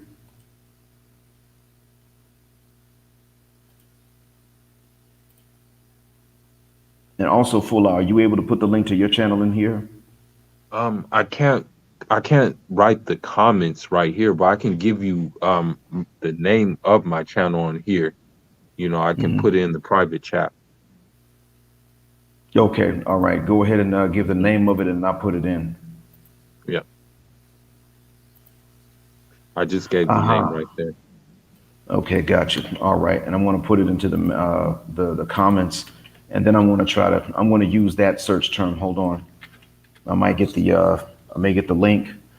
Yep, there we go. Okay. Oh, I just saw that you did one 12 hours ago, piggybacking off of mine. But Yeah. Valeri, if you can hear me, it's about to come up into. Okay, all right, cool. So now both of you, you got each other's channels, and Valeri, let me know once you have the link to his channel, or once you can see it, or once you're looking at his channel. Let me know, Valeri, before I close out. And Fulla, do you see his? Yeah, I see it. I see it. Okay, so you have a link that you're able to click on. Yeah, I see it. Yep. Okay, all right then. All right, we'll go. I'll go ahead and give you a minute to click on it before I sign off. And Okay. I'm gonna click on it, inshallah. Right now I'm gonna go pray. So you can just sign off and then I can just look at the chat and then do it. sounds good then. And thanks a million for Okay. coming on. And to the audience members, thank you all for listening. I mean that from the bottom of my black heart and from the depth of my black mind. I thank you, gentlemen. And so keep in mind that the options are yours. We're still going to have that discipline, but the options are yours. They're not hers. I'm not saying this to brag or to talk trash against them per se, but rather to give you an honest appraisal of what the scenario is, and to re-encourage you all to look outside the West to continue your legacy, maybe even open up a business, but certainly to continue your legacy. Because again, the breakdown is not something you did. You did not push her away. She did push you away. End of story. There's no two debates about that or two ways about it. Thanks again for you all for listening. Assalamu alaikum. Black heterosexual non-select male power just because they don't like it, and black patriarchy until extinction or judgment day.